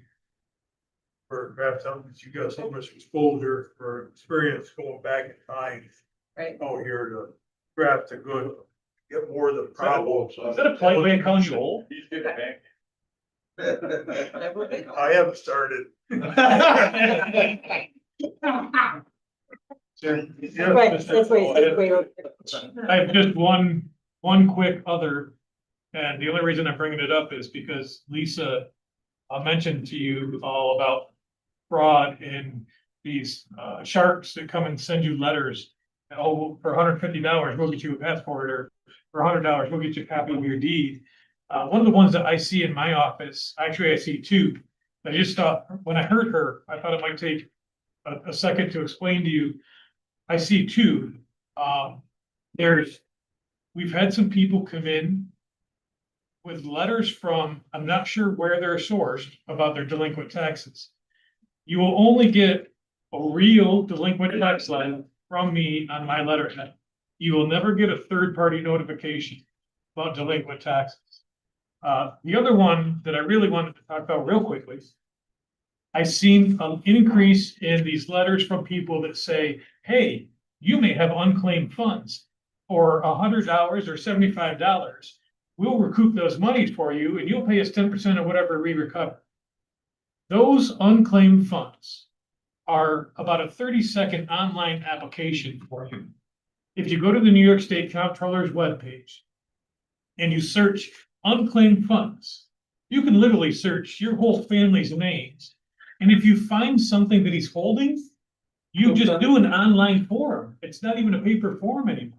So please, when you can, kind of just remember that if somebody contacts you about unclaimed funds, that's not a thing.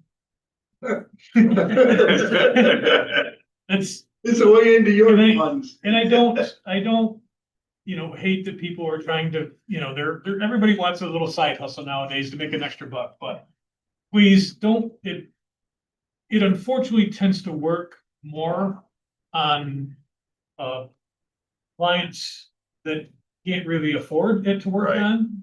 It's, and no disrespect, but I've seen victim of these scams on people of the older generation who don't have the means and wherewithal to be able to spend extra money. So they definitely take a look at our more tender population and target them. So that's not a thing. So just be careful when you see those letters come in. Yeah. When your office in, the clerk, Lisa's office, be able to put something on paper or flyer and maybe give it to the office of the aging, that they could pass out with the meals and pass out their. I don't think that's a terrible idea at all. I've actually worked with District Attorney Jordan on some of these letters. They've been so concerning to me. But if you went with the office of the aging, maybe she could get it. directly into Because that is the population Yeah. that we tend to see hit harder than most. Yeah. Yes. Yes. Very good. Thank you, Jim. There any other business? Very quickly. I just want to let everyone know, last week, the New York State Bar Association launched the Rural Ready Court Initiative, which the job is to try to connect attorneys with opportunities in rural counties, which would include relocation help. They apparently have launched a website which will feature a county by county map with job openings, so hopefully that will be helpful. And I also want to extend my appreciation to everyone who wore red today in honor of my 1-week baseball career. Thank you. There any other business go before the committee? Seeing none, we're adjourned.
The owners have a relationship with you.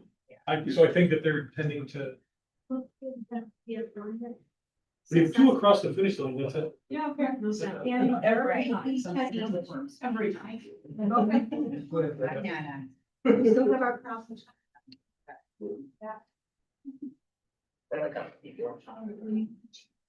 I can resend that letter to.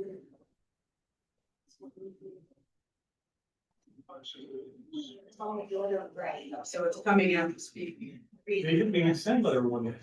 But you know what, if there's, they've seen some of the videos, so. Is that not bad? We don't hear. So I should start seeing an increase in applications. What, should, It's still. Should. That'll be. May or may not. so it should. Yeah. All of my links are. Yeah. And that was a big. I know, right? I know enough to be dangerous. Yes. I know enough. Usually my call to IET is to bail me out of it. Yeah, should be like, what will you do with it? Well.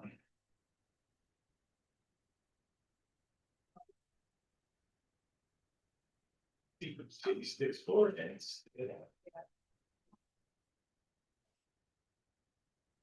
STES. Acronym STES. I love it. Okay, good. Happy.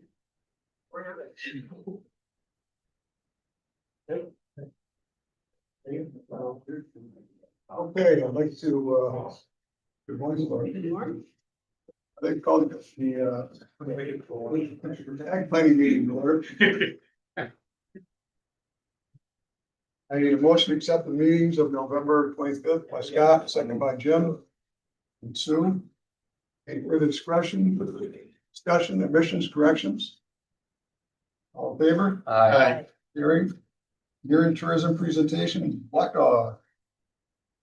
So, we have a couple of new supervisors here. For those of you who aren't aware, we contract with Black Dog to handle our tourism promotion. That means they manage the website, they manage all of our social media, all the creative work that we do in terms of getting marketing messaging out there for tourism, and also any business that we can in any way reasonably relate to tourism, we want to try and find ways to promote them. So at the end of every year, we do an update on what is happened over the previous year with tourism and what our plans are for the next year. We've also got a few other agencies that we work with and fund. You will see them next month. There isn't enough time to do all of this in one meeting, so focus today will be tourism, and we have here today Chris Coughlin, who's our account manager, and Hannah, who is our social media whiz. We'll be here to walk you through the year-end report. Thank you. So, yeah, thank you all for having us in here today. I know I've met quite a few of you, but not all of you.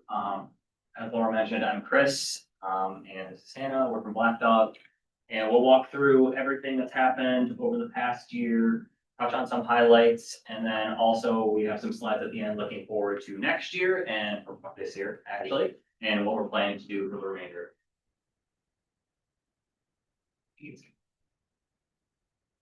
So yeah, just to summarize, this past year. So obviously we had a core budget and some ARPA budget, so we were really able to continue to grow some website interaction and growth in terms of users, page views, articles, really heavily emphasized photo and video development while we had this extra budget and the ability to capture those assets so that we can use them year over year. Obviously, the 250th was a big emphasis again and will be so this year.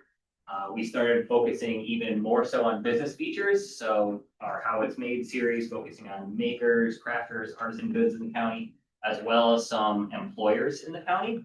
And then we really started to focus a little more heavily on what we'll call programmatic advertising. So digital campaigns, display, native, and video would be the three formats. We did that, and I'll touch a little bit more on what that means throughout this presentation. So just to give a little bit more detail. So some of those business employer features that we did were Hollingsworth and Bose, Fort Miller Group Telescope, St. Cobain, Fort Hudson, Irving, Academic Studios, Hudson Headwaters. The goal really was to use ARPA funding while we have it to highlight business throughout the county, why businesses chose Washington County, why it's a great place to work, live, and to be able to use that for some of the economic development work and promotion that will be done moving forward. We also did a feature on Bee and Bramble, a general fiber, maple, beer, and wine feature for how those goods, those products are made throughout the county. We hosted a meeting of the minds regarding short-term rental operators and the changes in legislation that's coming pretty much right now. I think some of the first letters Laura and Amy were saying just went out. So that's the process of how they're registering through Deckard, certain things they're gonna have to do to stay compliant with the state and county moving forward. There was another year of increased organic website traffic, so non-paid. So those are people finding our site, but not from an ad that we ran. That's the 7th consecutive year of that, which is great. I'd say it's just been pretty steady increase since this initiative was launched, which is exactly what we want to see. And some of the leading efforts for that are the core monthly blogs. So we write 2 articles per month regarding a variety of topics, seasonal, monthly events, and then also 1 history-focused article every month. We also had the Flannel Fall Crawl promotion, which this was the 5th year of that. There are 298 earned entries, which is up 115 from last year. For those of you who are new this year, Flannel Fall Crawl is a self-guided tour to get people out to explore the craft beverage producers, sort of mid-October to right before Thanksgiving. Just sort of incentivizing people when it's not the busy season of tourism or the holidays to get out there and frequent those businesses. And then we also continued emphasis on the 250th celebration, those events, those could have been emails, blogs, social content, paid ads, really a variety of channels to let people know that there are things happening here in Washington County. And for the Flannel Fall Crawl, people have the opportunity to check in, share a photo, subscribe, right? So start to interact not only with the county, but these businesses themselves. We just put up here some different photos that were uploaded as part of that contest. That's actually how someone earns an entry, because they have to either follow the county, follow a business, subscribe. So try to not only get people to interact with the county, but go to those businesses, spend, follow them, and really support everyone all together. Some new developments. So we hosted our first influencer this year. So Quasi, not Quasi. He is an influencer. I believe he's based out of the Philadelphia area, but he came up here to cover Solomon Northrop and the Underground Railroad. This was in December of 2025, so we were just getting assets and reviewing those final pieces of content before they'll be published. The county will have final say to say, yes, we approve of this going out. But in the coming months, you'll start to see some of that content put out there. He actually reached out to us, and down near Philadelphia, I know as he's been featured on NBC, CBS, PBS, and NPR. So he's a pretty commonly known influencer in that area. He's trying to branch out, and he offered to come up here, and he got a lot of great content for us. That's something we are looking to do a little bit more with the ARPA budget, since this will be the last year we have that, of inviting someone who has an audience, who has, a knowledge base around a certain topic, and inviting them up here to experience the county, and then create content which they will post, but that the county will also own and have use of as well.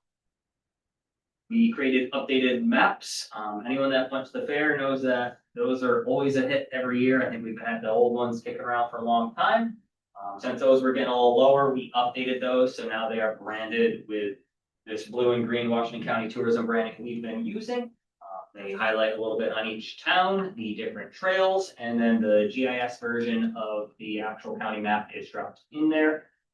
So we have a lot of those. If anyone wants them to bring back and pass around, we can surely get those to you as well. We also put out a calendar that is history focused. So you scroll through it on certain dates, there's facts, things that happened. Those were also another piece that were passed out quite a bit at the fair and other places. we updated the visitor's guide to be a multi-page visitor's guide. Previously, we had a more of a short form brochure, and we changed this to a 12-page guide. It's 8.5 by 11 each page, which is more of that traditional format. Many places have very long ones, but they're quite expensive to print.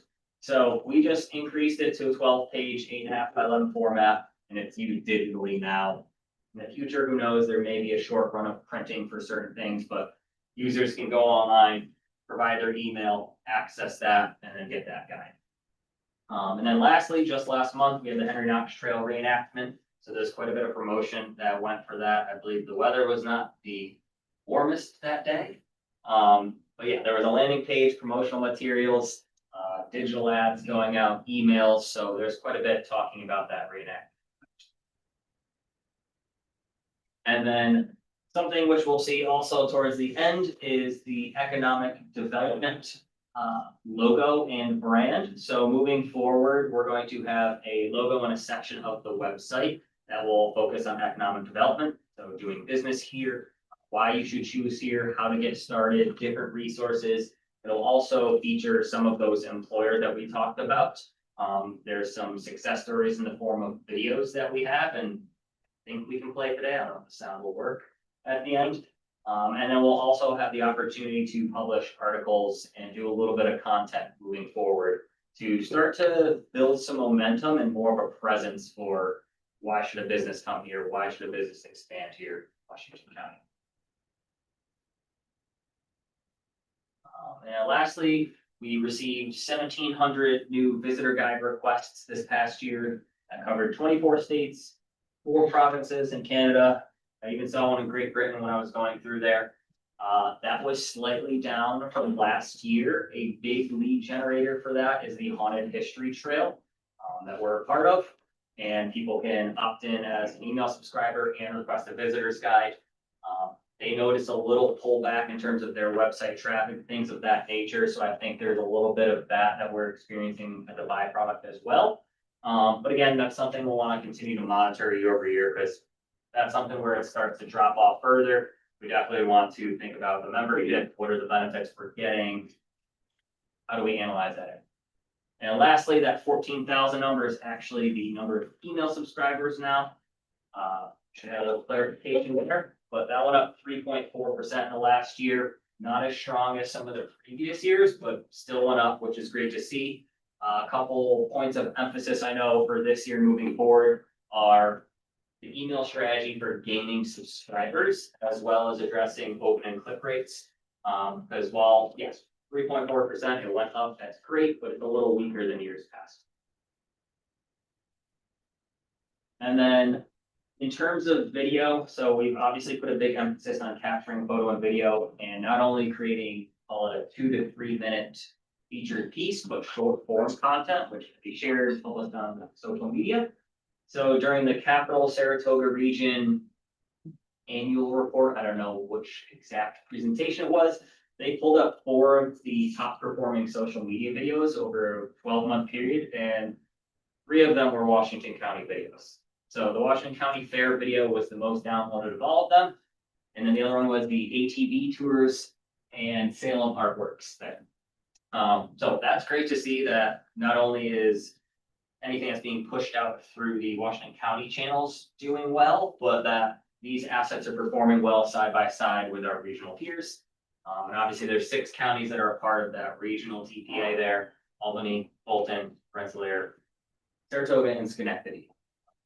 So again, while we have the ARPA funding, we really want to continue to create these video assets that we can use them year over year without having to recreate the wheel every year. And then lastly, Washington County won another New York State Tourism Award for the How It's Made series. So that was part of the innovations and strategies to address new, unique, and changing markets. So again, that How It's Made series consists of a video. There's articles as well as short form content such as social media posts that talk about the different makers in the county, their skills, really meant to personalize and humanize some of those brands that people may see. Sort of like a behind the scenes video. But yes, those have been extremely well received, both by consumers as well as across the industry. I just have a quote here from Kelsey Sutherland of Garden Works. A couple of these sprinkled throughout, I'll read them all word for word, but leave it up there for a couple times.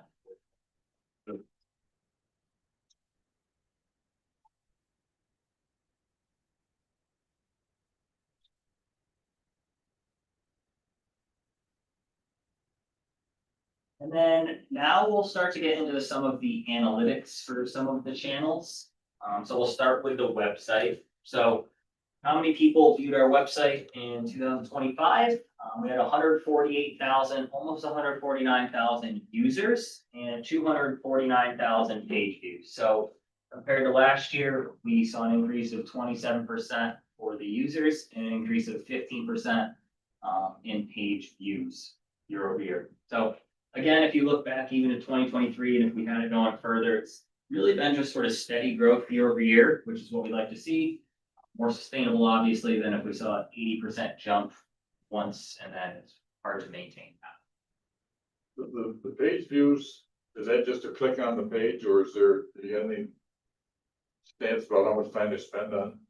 Yes, there's more stats that aren't in here that we could Okay, easily share. But yes, a page view, for example, I'm one user, right, or you're one user, if you go to the home page, you're one page view. But now if you click over to an article, that one user counts for the page views. okay. First, in the number of users, does that show repeat visits by the same Yes. IP address? That's total users, yes.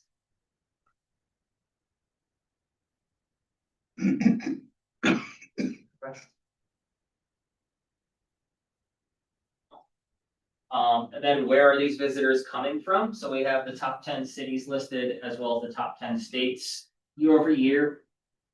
The cities and the states are very similar.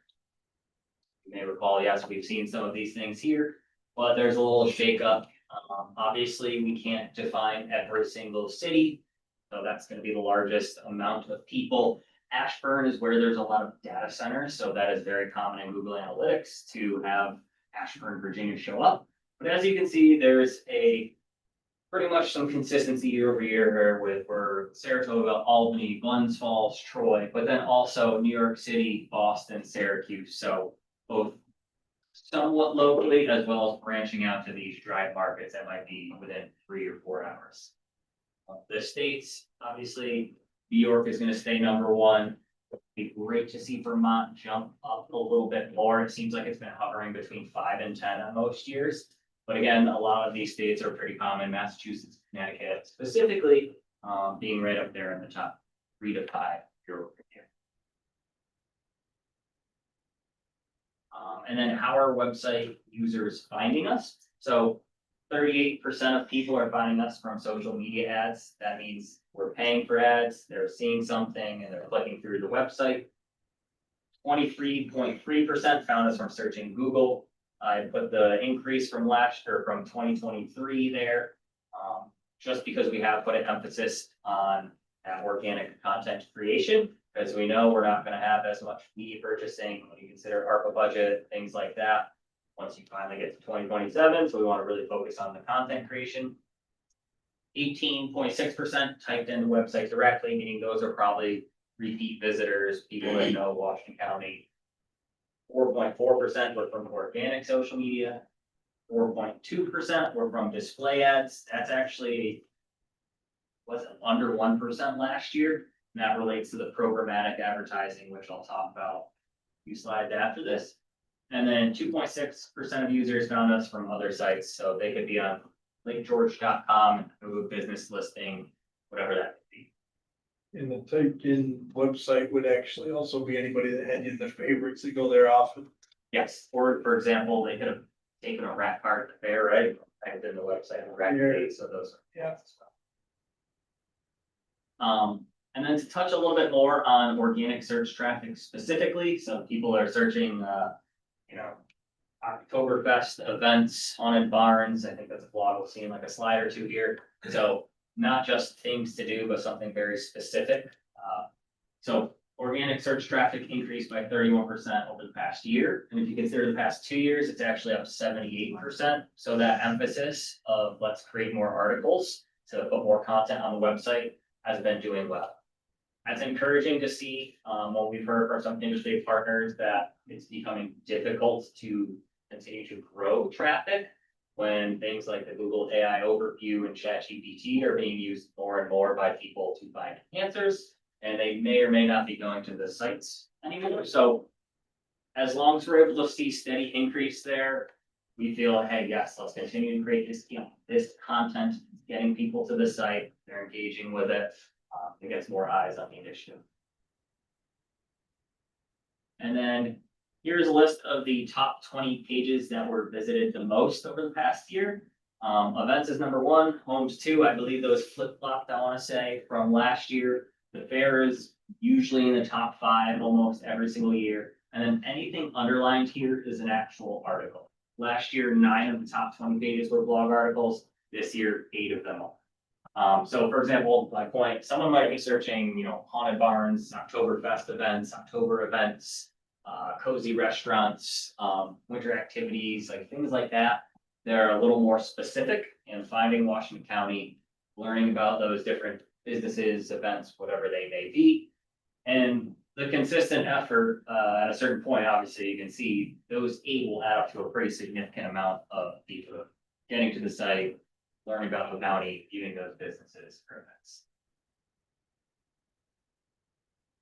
And then here's another quote from Adirondack Studios, one of the places we went and did a business feature on, primarily to highlight employment in the county, industry, why Washington County, whether you want to come here, stay here, grow here, come here to work, all sorts of stuff. And then getting into social media. So the Facebook followers are up to 14,800, 7.5% growth over the past year. So again, nothing crazy, but it's been pretty steady there. You can see the demographics. Obviously, they trend more female than male. The ages align typically with what we see on Facebook or other channels. Pretty much every percent there in green is about a percentage point within what it was last year. So again, there's not a major shift there, really. The audience demographics are, roughly what we're seeing for most clients and year over year. Instagram. So obviously we have less of a following on Instagram. It's still went up 11.2% over the past year in terms of followers. This, as well as the emails and how we grow the subscribers as well as followers here, is something that we want to place an emphasis on in terms of that strategy over the next year. And that'll become increasingly important, like I said, with ad dollars decreasing come a year from now. And then again, it trends more heavily female than male. And the percentages you can see kind of tick up one bracket a little bit. So it's like 25 to 64 is a sweet spot, whereas Facebook it's more 35 and down. Again, all kind of a similar percentage of what we saw last year. Nothing that was very large in terms of, hey, 35-year-olds grew by 10%. How do you figure the younger groups being the lower? How do we figure? Yeah, why are they lower? You would have expected to see more increase. Yeah, I would say Because those- they're not interested in tourism yet. I would say yes, that's a piece of it, right? Purchasing power, traveling that. I also would say they're using some different channels, obviously like Snapchat, YouTube, which we run ads and have organic videos on, TikTok being a thing. Things we've thought about exploring, but also we need a lot of that video content. So that's another reason for working on a lot of that the last couple of years. I was just surprised to see that it's so much smaller. Yeah, usually you'll see Facebook is like probably like these 4, just the bulk, and then Instagram, it's almost like a 10-year difference in terms of that bulk of users and followers are. And then some specific information on the paid social media ads. So they directed 30% more users to the site in 2025 than 2024. That is great because it was roughly the same budget in terms of the total spending each year. So that means the ads were doing well and getting people to the site. So yeah, it's important to try to keep those click-through rates high, improve them where possible, especially as we move forward. And then emails. So I already mentioned the 14,000 contacts is what we're up to. If you look at the open rates and click-through rates, you will see they're down, and that was partially the reason where I said we want to consider how we're getting these contacts, right? If they're on a history trail, are they looking for more content specifically on that, even though they subscribe to the general newsletter? Really analyzing and trying to strategize on how can we get those rates to maintain or go back up a little bit. But if you look at the top 3 emails, first 2 are history related, third is related to the flannel fall crawl. And the total opens on all 3 of those were significantly higher than the top 3 from the years prior. So in 2024, the best performing email had 3,600 opens, so we have roughly 4,600 now. So while the top performing ones performed very well, generally the open rate and click rates were down this past year. And then how many people saw Washington County Tourism YouTube videos? So this is where I'm going to talk YouTube and then start getting into programmatic videos that also ran there. So this year we had 668,000 full video plays, both organic and paid, from the YouTube channel, which is down 20%. But when you start to look at where we ran the ads this past year, we spent 31% less on paid YouTube ads and shifted spending towards connected TV, which is streaming. It might be your Spectrum, it could be DirecTV, it could be Roku, HBO, whatever that is. So we changed spending a little bit, which is reflective of why there is a drop off in the video plays. The most watched videos, obviously the Maple Trail, which is that top thumbnail, golfing, and a biker tour. Typically what we do is seasonally we're promoting a different video. So obviously Maple weekends coming up, we're going to promote the Maple one. Biker tour, obviously then golf, summertime. And overall, these videos on YouTube are getting a 91% completion rate, which is very solid for YouTube. So then programmatic advertising. So this is where I'll explain this a little. I don't know if anyone's heard of this. Has anyone heard of programmatic in the room? No? Okay. So yeah, so I'm sure many of you watch these channels, right? Many of you maybe watch these channels, use Disney Plus, Hulu, whatever it is there. So programmatic advertising is a more automated way of running ads across video, display, native. Actually run ads when someone's playing video games if you want it. We didn't focus on that here, as well as digital out of home, something for billboards, that type of idea. And it's really like you have an audience and you kind of run them through a funnel. It's all one platform and you run those ads there. Connected TV is the video piece of that, where we're running it through, whether it's the Spectrum streaming app, DirecTV, Hulu TV, and then any of these other direct subscriptions or channels that you would watch is where we run the video. So you could be at home watching the news, you could be watching show on Disney Plus with kids, and a Washington County Tourism ad will pop up and say, Maple weekends are coming up, bring your family out, that sort of thing. We wanted to focus on that because obviously the positioning of the brand on those networks and side by side with other organizations and businesses adds some weight to it. And also just diversifies from running solely on YouTube. You also can't easily skip on all of these platforms. So someone is going to watch all, whereas YouTube you can.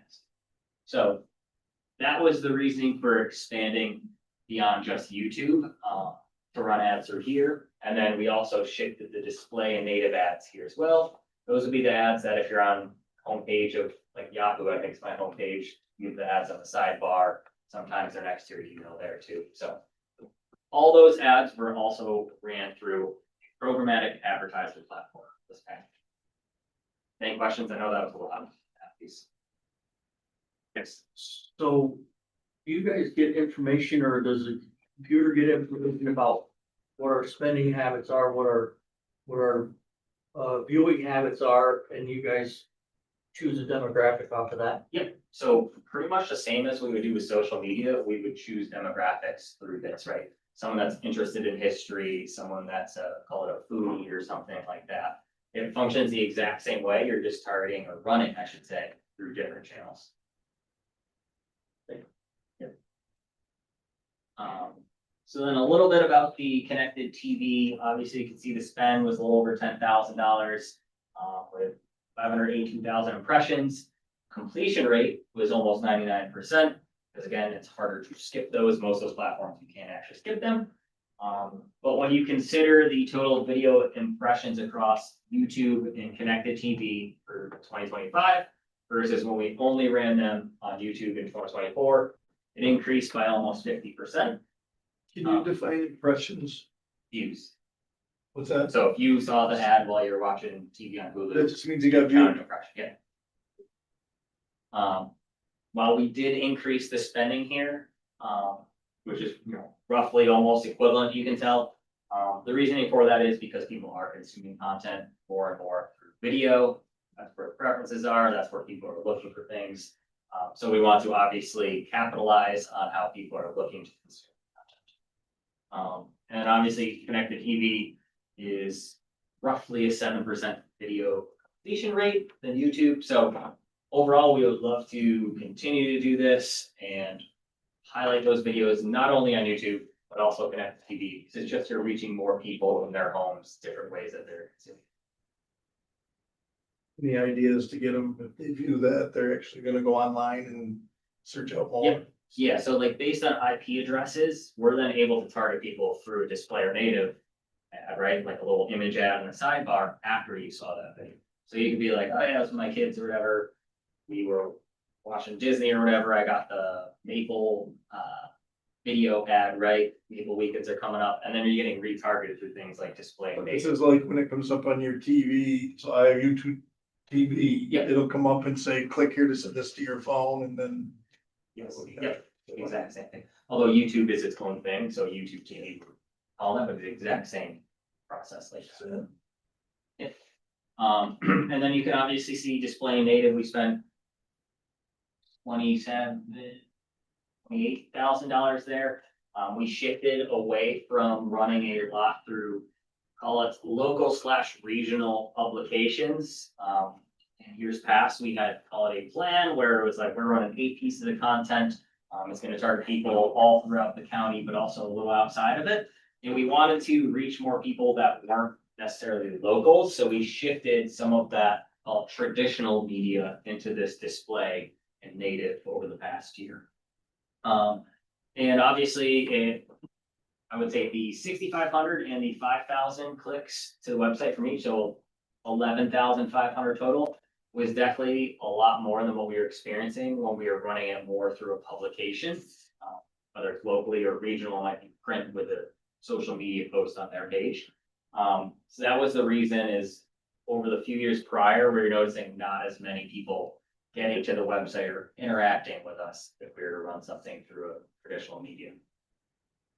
And as a result, we did increase, like I said, the spending there, but the ads generated a significant amount more of website visits also. And so some key takeaways from last year, just to summarize, organic website content, form of blogs and articles is continuing to pay off. So we're looking to continue that. Look at the past 2 years, that's a 78% jump in people finding us from just a search online. Subscribers remain interested in history and 250th content, also event-focused content. Those 2 topics have really been the most successful, specifically for newsletters too, over the past few years now. The programmatic campaigns greatly increased traffic from display native ads, as well as video. And then looking forward, I know internally our team and Laura and Amy have really discussed how we implement more things such as self-guided tours, interactive experiences, whether or virtual, interactive mapping for points of interest. People will go, say, find a history-related site that maybe there's not a business owner there or somebody to walk them through. And then also looking at new tactics to grow the email list, because we noticed that, yes, 3.4% growth is down from prior years. We want to say, okay, can we do something differently to maybe increase that again? Same thing with Instagram followers, and then continue to focus on organic content creation, meaning articles, as well as the programmatic advertising that's been more effective than some of the efforts in prior years. And then also focusing on places to stay in the county. So obviously, we have the short-term rental meeting of the minds. And they're going through that registration process, but we really want to continue to expose people to there are places to stay here. There's actually quite a few very unique places to stay, and highlighting those so people actually plan a trip, come stay in the county, maybe stay longer as opposed to a weekend or a day, and that obviously impacts spending and local businesses receiving a benefit as well. We have a 2026 plan. I don't know if anyone has questions on anything from 2025. Yeah. I wanted you to tie this together because there's a lot of new people in the room, but I think the fact that this is based on occupancy tax and this is to be self-funding, maybe you should tie that together now. So we've been working with Black Dog for 7 years now, I believe. So prior to that, we received some funding from I Love New York. 7 years ago, it was a fair chunk more than it is now. It tends to get reduced a little bit every year. And the tourism budget, which was, it was fairly minimal. So there was the I Love New York money, and then the county used basically sales tax, or not sales tax, general fund revenue to match the I Love New York money, and that was the entire tourism budget. So when we took over, my promise to the board was we wanted to try and reduce or eliminate dependency on county taxpayers to promote tourism and the county.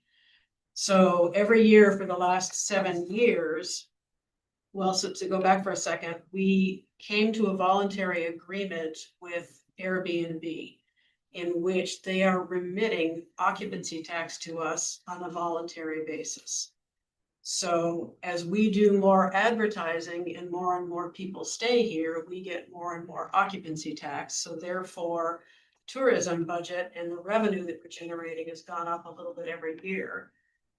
And I believe it was the year before last was the first year that we're using $0 in general fund. Everything is now entirely funded by a combination of the 40 some odd $1,000 that we get from New York State, and then the rest of it is all occupancy tax. And ARPA money got thrown in there to kick off this initiative. Yeah, so for the past 3 years, so our basic tourism budget, what we call the core budget, is about $200,000. Because we got ARPA money, and the ARPA money had some very specific uses to which it could be put, tourism was one of those things. So tourism got a fairly substantial amount in ARPA money. And I think we've spent between 150 to 200,000, close to 150 the past 2 years.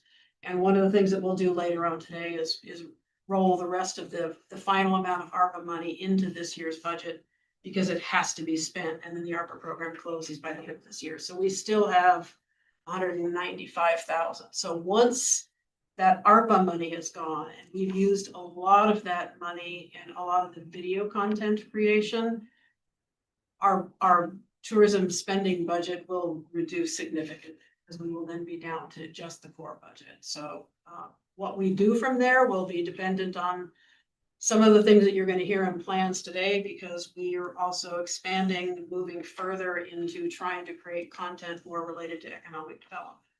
But as of right now, the intent is ARPA is spent by the end of this year. The core tourism budget has consistently been 200,000.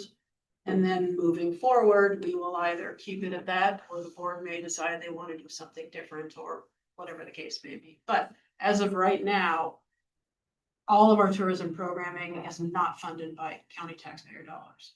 And it has been that way for 2 years. Basically, with the short-term rental program and the way that's evolved now and the way we're gonna take in revenue, it can We hope. hopefully expand to make up for some of the lost revenue from ARPA, and it'll fund itself. Yeah, so Continue. in short, New York State passed a law in January of last year. So as of right now, we have a voluntary agreement. Airbnb says, here's your money, shut up and take it. We're not giving you any records. We're not telling you how we came to these numbers, but here's some voluntary occupancy tax, which we charge a 4% rate on. New York State passed a law basically because the state recognized that they were losing billions of dollars in sales tax. If you think about it, you go to a hotel, you pay $100 a night for the room, but you fork over about $200, right? It's because of all of the sales taxes, occupancy taxes, and all of the other taxes and regulations that hotels are required to comply with. So the idea was create a level playing field. If hotels are required to do all of this and all of this money is running through short-term rental channels, they should be held to some of the same standards and they should be collecting that occupancy and sales tax. So there are still legal fights that are happening. Verbo is fighting it, but we purchased Deckard software, which creates an online registration platform, which we are in the process of rolling out now. If everybody complies, we are expecting that our occupancy tax revenue will double, but given the fights, given how it's gone so far, I don't think that that's going to happen overnight. So I fairly conservatively budgeted for occupancy tax this year because I sort of thought it might not be like a turn on switch and all happen at once, that it might kind of take some time. So you'll see in the 2026 budget for tourism, we did increase it by about $40,000, which will be used primarily to support economic development. But that revenue is coming from anticipated increase in short-term rental occupancy tax. If that does not happen, and if we don't hit those targets, I have an occupancy reserve account, which is where we've been banking money for the last several years. And I've essentially said, if we don't hit the short-term rental occupancy tax targets, we'll take the balance of the money out of the occupancy tax reserve account. So still, even with an increased budget this year, it does not come out of taxpayer dollars. It's coming from occupancy tax. Thank you, much appreciated. So- Thank you. I'll get into then some of the planning for individuals. Can I ask a quick question? Yes. And this may, an answer may be coming later, but I'm gonna ask now. How do you measure success? So out of all the impressions, out of all the clicks, out of all the views, how do you know if any of those impressions turn to actual dollars? How do we know the return on that investment? Yeah, so obviously the one thing Laura mentioned, occupancy tax going up. We also have an account through Road where you can actually track spending, called like total spending. Out of county visitors across different sectors like lodging, goods, food, things like that. So we actually had it as a case study in years past where you could sort of see the trend of spending through a Rove account. It down, obviously COVID happened and then it was steadily trending back upwards. So that's another place you'd look to say, okay, this is successful. This data is then impacting that. I don't know if they actually don't have their 2025 data out yet. Is it relatively accurate? I'd say it's decently accurate. The New York State Industry Tourism Association and I Love New York all use this pretty much all counties do. So it's fairly reputable and widely used. That help? Yes, a little. There's not really, I don't think there's a clean way to answer my question, honestly. Yeah, there's not. And I'm not being facetious. I was actually I couldn't wrap my head around it, so I just wanted to ask that question. Yeah. How we measure success. And maybe we could even partner with some of the short-term rental owners to leave a little data sheet that guests could voluntarily fill out for us. You know, how did you hear about us? Like, I know that I visited a Airbnb in Salem recently, that they encouraged their guests to write in a book and give feedback. And that was kind of very interesting. And it planted the seed in my head. Maybe it'd be nice to know from the people who stayed with us, well, how did you know about us? You know, all my family stayed here for the past 3 generations, or I saw this great Facebook video and I wanted to come check it out. You know, I saw the haunted courthouse visit and was really intrigued. It would be interesting if any of those impressions turn to actual visits. Yeah, I think the Deckard platform, from a short-term rental standpoint, staying here, helps sort of get more towards a singular solution for the stays, but then yes, to the point of I want you to go out to eat or I bought something here, that's a little bit harder to track. Which is why there's platforms such as Road to do that. So it isn't a perfect one-to-one comparison or super clear, but there are some tools out there to track. Just curiosity question more than a. Yeah, just to follow up on that a little bit, as Chris said, there is no, whether it's for us or anybody else in tour, there is no, this is exactly how you measure it. It's partly anecdotal, partly feedback we get from customers, and partly when you start looking at the fact that you've grown from one person looks at this to 10 person looks at this, you can make some assumptions that say, okay, well, if 10 people or 100 people have looked at this, a certain percentage of those people have taken some action. They've gone to an overnight stay, or they've gone to a retail place to buy thing or have dinner or whatever. But unless you've got the actual businesses measuring that, you're never going to get 100% complete picture. It's more of a, I don't know, call it a look and feel. You've got to analyze what data that you can, determine what seems to be working, rely on feedback from businesses that we're trying to help. And that's what helps guide what direction we're taking. So for example, the change to video, just nationally, people's attention spans are probably shorter than they used to be. So you're going to get fewer people reading something. We've become more visual. So the switch to videos is a way of in 10 seconds of capturing somebody's attention. So you try and pay attention to what national trends are, what other statistics are saying, excuse me, and then try and go along with it. So putting the county treasurer in the dunking booth at the fair went viral, that might. It might, actually, I bet we'd get a whole lot of views for that. Sure. No follow-up. Sure feels. Wait till it's warmer, right? Alright, so they're probably, I'm assuming, trying to fix this. The next slide was going to be the core budget, which is like a hair under 200,000. Core budget, I should say, for tourism. That consisted of marketing strategy. There's like general fees, things like that. They're going to like maintain the website, email marketing platforms, social media. So posts, stories, even running ads there. There's social media ad spending listed there. Then there's the remainder of the media purchasing and print production budget there.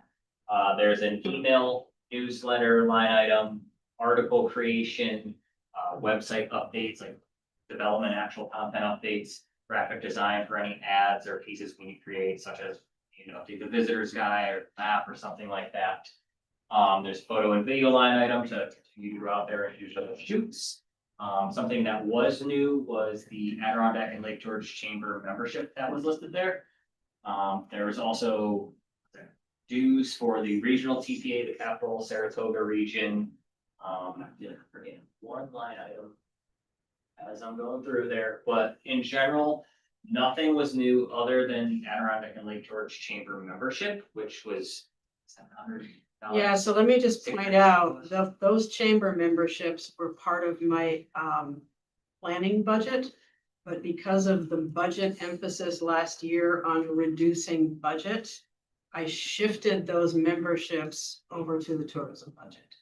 So we've had the memberships, I simply shifted them out of planning and into tourism.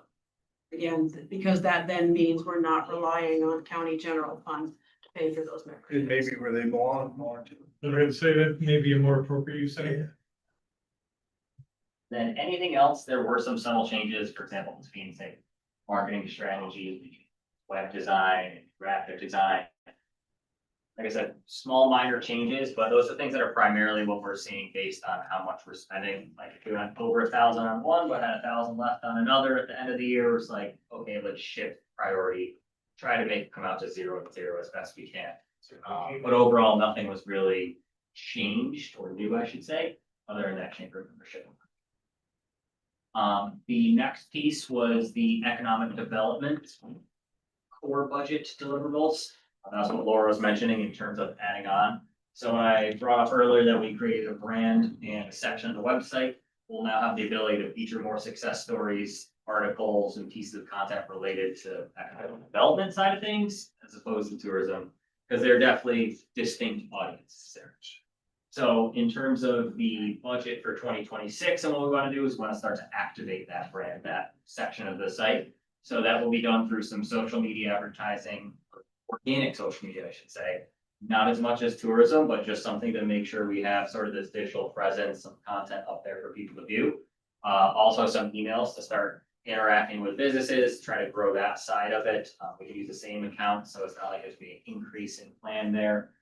Then also focusing on photo and video to feature more employers, more people in the county, why they're here, why they're here, work here. And then also articles too, so we can write articles related to this as well. So it's sort of like that core budget is gonna be primarily tourism, but then there's gonna be this other arm of economic development. So there's 41,000 change. The number right in front Yeah, of me so here. let me just segue into that. So, if we're able to get this going, we're going to show you. Again, going back to the earlier discussion about where the funding is coming from. My number one mandate for the last 12 years has been, don't spend money, right? So it's been a little bit at a time getting tourism going. We have an audience now, we have content now. And so the next step, the next thing that I wanted to do was to try and segue that a little bit more into shifting from just supporting businesses that are related to tourism to the rest of the businesses in the county. And so the idea behind that was to expand the tourism website to create more economic development related content. So the problem is, if you're gonna put a website and social media out there, if you have a article, a photograph, a mention, we're starting out with not a whole lot. So we spent last year building content in the form of these videos that we shot. A couple of them were shown, I think, at the last October meeting, something like that. We showed you a couple of them. We've written some articles featuring some of our major employers. This was funded within the tourism ARPA budget. And I've said the ARPA funding was very specific in that it has to support tourism because there is no economic development budget. There never has been. So trying to find a way to do this basically said, all right, I think we can justify this because going to enhance the tourism website. It is not a new economic development website. We're going to take some of that ARPA funding, build the content, and get it ready to release on economic development web pages. So the extra $40,000 in spend will then support that new tourism focused piece of the website that we are hoping to have released by the end of this week. What I'm hoping you're going to see is basically a preview of what it's going to look, but we should have it released by the end of this week. But that just tells you like where the funding came from, because again, it doesn't make sense to all of a sudden go, blah, here's a website, social media, et cetera, when you don't have any content to go with. So we spent last year building that content so that it is ready to go. And when we release these website pages, there will actually be something to see. And then the other piece for the presentation here is there will be a small buffer budget for economic development as well as a land bank logo. So that rounds out that $40,000. With other things, then I'll go through this and just hopefully we can get this back up here. So to Laura's point, there's $197,000 in change left in ARPA for this year. The main categories of that are the event support, 250th related content, promotions, events, things like that. Interactive content development. So that's when we're saying, hey, what sort of self-guided tours, things can we do? I know myself, Hannah, and Amy have actually that vendor that's part of the New York State Tourism Association, where they actually have a platform where you can really build all this out and it's very interactive. So we've had conversations with them, haven't confirmed or agreed to anything there, but those are the sorts of ideas we want to try to implement. There's another line item for $12,000 to try to maybe bring another influencer, someone to create content back to the county, obviously with a specific subject matter, hopefully they have an audience of theirs as well. So it's twofold, we get the content as well as they get that in front of their audience there. We will continue the How It's Made series, focusing on those makers, and then there's media purchasing and print production in there as well. So out of the 197,000, 27,000 and change will go towards event support, 80,000 towards the 250th anniversary. 20,000 has been budgeted for the content development, the interactive content development. $12,000 for any potential fan tour or influencers to come. 34,000 for the How It's Made series, and the remainder, which was $23,635 for any media purchasing or print production. Typically towards the end of the year, oftentimes right before the fair. Realistically, we do sort of assess, okay, how many rack cards do we have in your guides? People generally take a lot of those there, so we reprint them, call it June, July, so we have those chips. And then to break down the event support section, but there's a lot that goes into it. We budgeted $5,000 to host another meeting of the minds. So we've yet to determine or finalize what that topic will be. But same format where we'd have it hosted somewhere, there'd be a presentation, a topic, ourselves, the county, sometimes some other partners are coming in. Getting business owners in there, listening to them, having a discussion, but also presenting any sort of tips, asking them what they need in terms of assistance to see how we can best help them and position them. There's some money, $3,360 for Belmont Stakes, with another $2,000 for media buy to promote, hey, you should stay here in Washington County. Obviously, like the Greenwich area is very close to get right over there. So it's not for an exact. There's another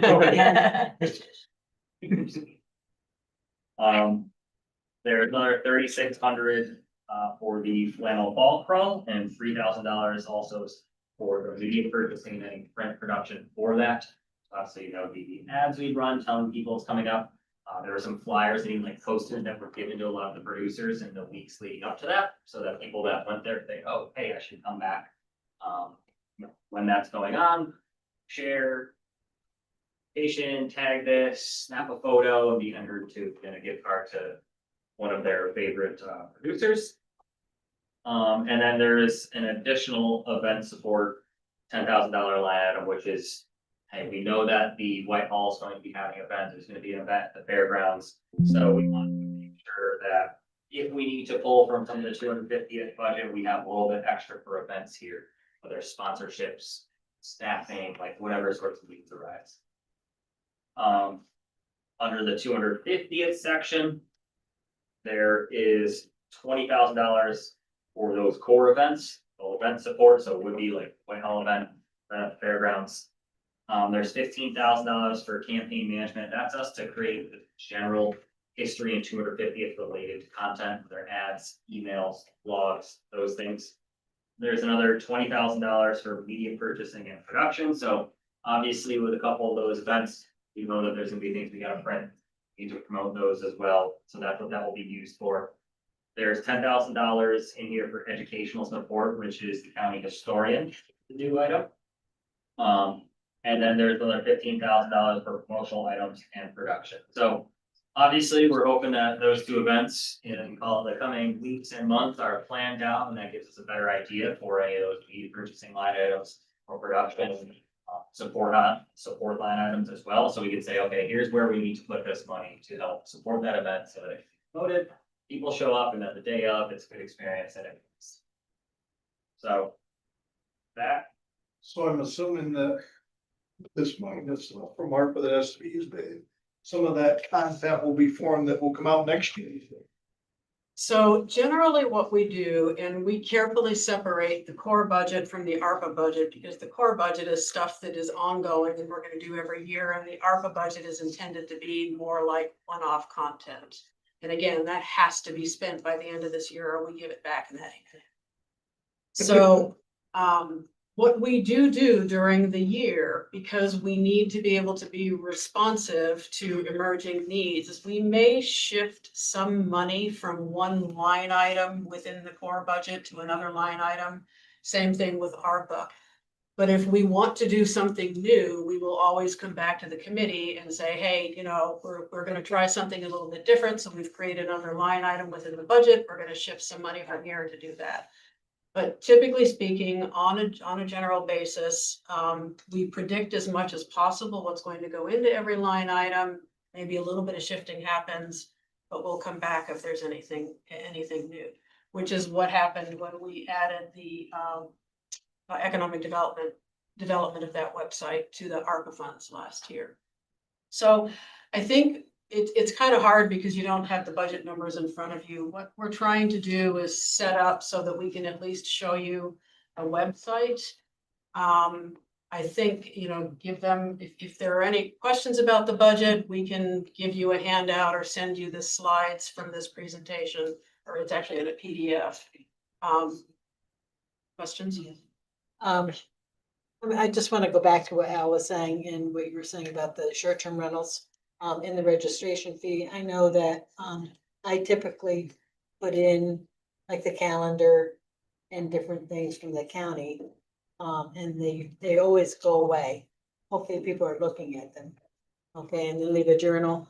You mean in terms of collateral that you leave at your short-term rental? Yes, I leave it for, they can go eat here, they can go visit this, they can come back in August. We have an historian coming next month for 5 days from Australia. We go through the history of the 250th. So if we leave paperwork for your trip and suggestions and if every STR did that, it kind of pushes out the website and also the more, because everything is on those calendars. And so don't forget that paperwork for those short-term rentals. I think that's a big piece. Yeah, I think that is exactly what we want. Right. And I think in years past, that first short-term rental event we had a few years ago in Salem, we had a lot of collateral. Looks like 20, 30 people in the room. Now with the registration, we're gonna know who these people are, where they are. So I think that gives us the opportunity, once those registrations come in the next few months or whatever, now we can say, hey, like, we have these materials. As the year goes on, out of our money too, do we want to reprint and get some of these in front of those short-term rental?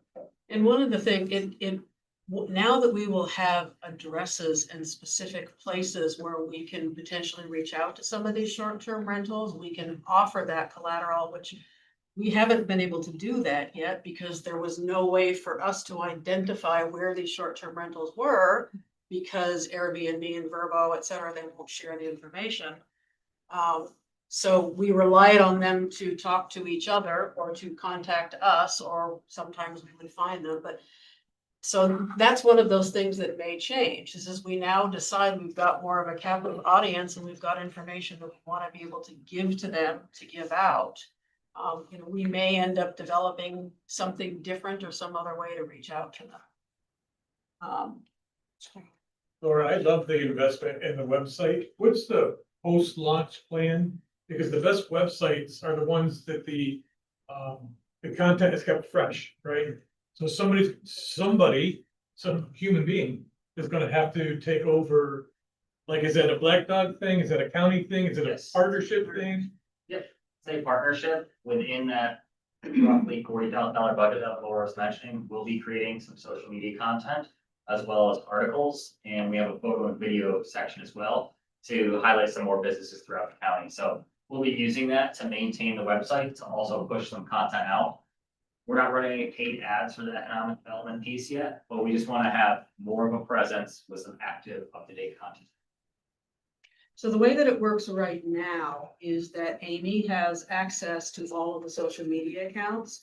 So she does some direct posting, and then we, through the Black Dog contract, pay them for a certain number of articles, posts, etc.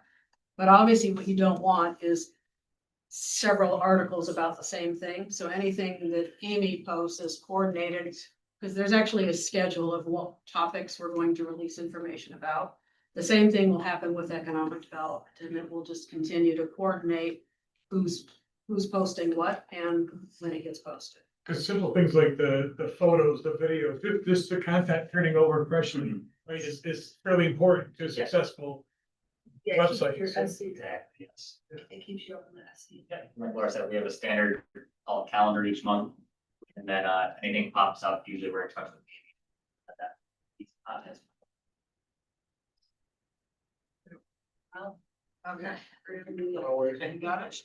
Do we get revenue from ads? For what? Do we receive revenue from ads? Well, If you don't receive it. yeah, if I have something. That's what Gwen's supposed to- What's that? Like listen to what Gwen's supposed to, do we, by having your. No, so we haven't, like a very common way would be like the visitor guide, right? Sometimes people go out to stealth, as people know that, county will do that, right? So we're not doing any of that with it. Thank you. No. Got a suggestion, as we Yes. turn around to that wall, you're closer to it.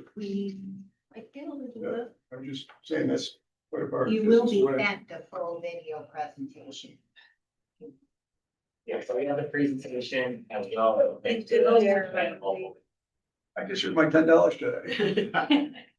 Yeah.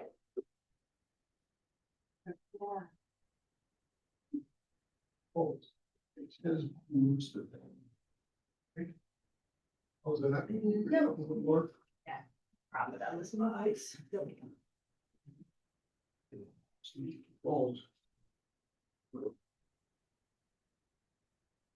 So, Bring this up just a little more. yeah, a little closer than I'd like to be, but. What's that? Can everyone see that? Barely. Yeah. So it's either that or. I think that's fine. Chris, do you wanna do it or Yeah. Amy, you wanna? I can just- Yeah, Chris, if you wanna. If you wanna come up closer, you can Same come up one thing for closer. meeting of the minds. There we go. Okay. So this is the economic development website. It's actually a section of the existing site. We're viewing it because we have a direct link to it right now, so it's not linked anywhere else on the site. But as you scroll down, it's a little hard to see these tabs here, but there's doing business main page, why Washington County, working here, getting started, which is a lot of resources, partner type organizations that a business might be interested in, as well as news. So like I said, just starting to get more of an online presence of why should someone do business or work in Washington County. Slowly scroll down here. For example, that photo is from the Irving photo and video shoot we did. Lists out to resources. County being part of foreign trade zone, capital region. Success stories, I'll click one, I don't think we'll have sound, but then also. Slow to load, I can see the dots there. There are some articles that will be live when this is published. There's 4 main articles that are there, that way it doesn't look empty. This one, so this is one of the first videos we did highlighting Adirondack Studios. And this is the one also, there was the quote in the From the very presentation from beginning, Adirondack Studios.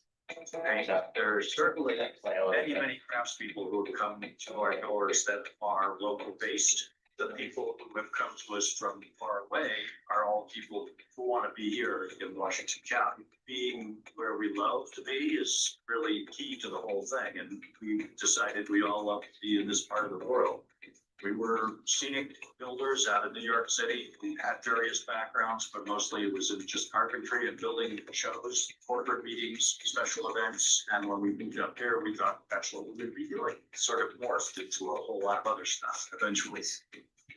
Starting in upstate New York was a focus to get craftspeople and artisans who can do thoughtful, focused, creative work. And I think that the region has always brought those type of individuals, and recognizing the fact that that's where they want to live means that we can help have them be part of our community and then take their talents around the world. My name is Jalen Cutright. I am a creative design intern here at Adirondack Studios. When I found out that Adirondack Studios was right here, like 40 minutes away from where I live, I was like, this is amazing. One thing about Washington County and Adirondack that was rewarding for me is that it gave me the kind of things that I wanted. It allowed me to build a family, to build a life for myself, but have an incredibly rewarding professional career in a challenging environment at the pace of life that I wanted. there's so many talented people here. I get to go down to the wood shop or the metal department and talk to them about what processes need to be taken in order for the design to actually work. It keeps it challenging for me, it keeps it exciting, and it's just a lot of fun. There's just a lot of love living and working in Washington County. So Adirondack Scenic is actually already using that video as a recruitment tool to get new hires, and they're using it all over the country.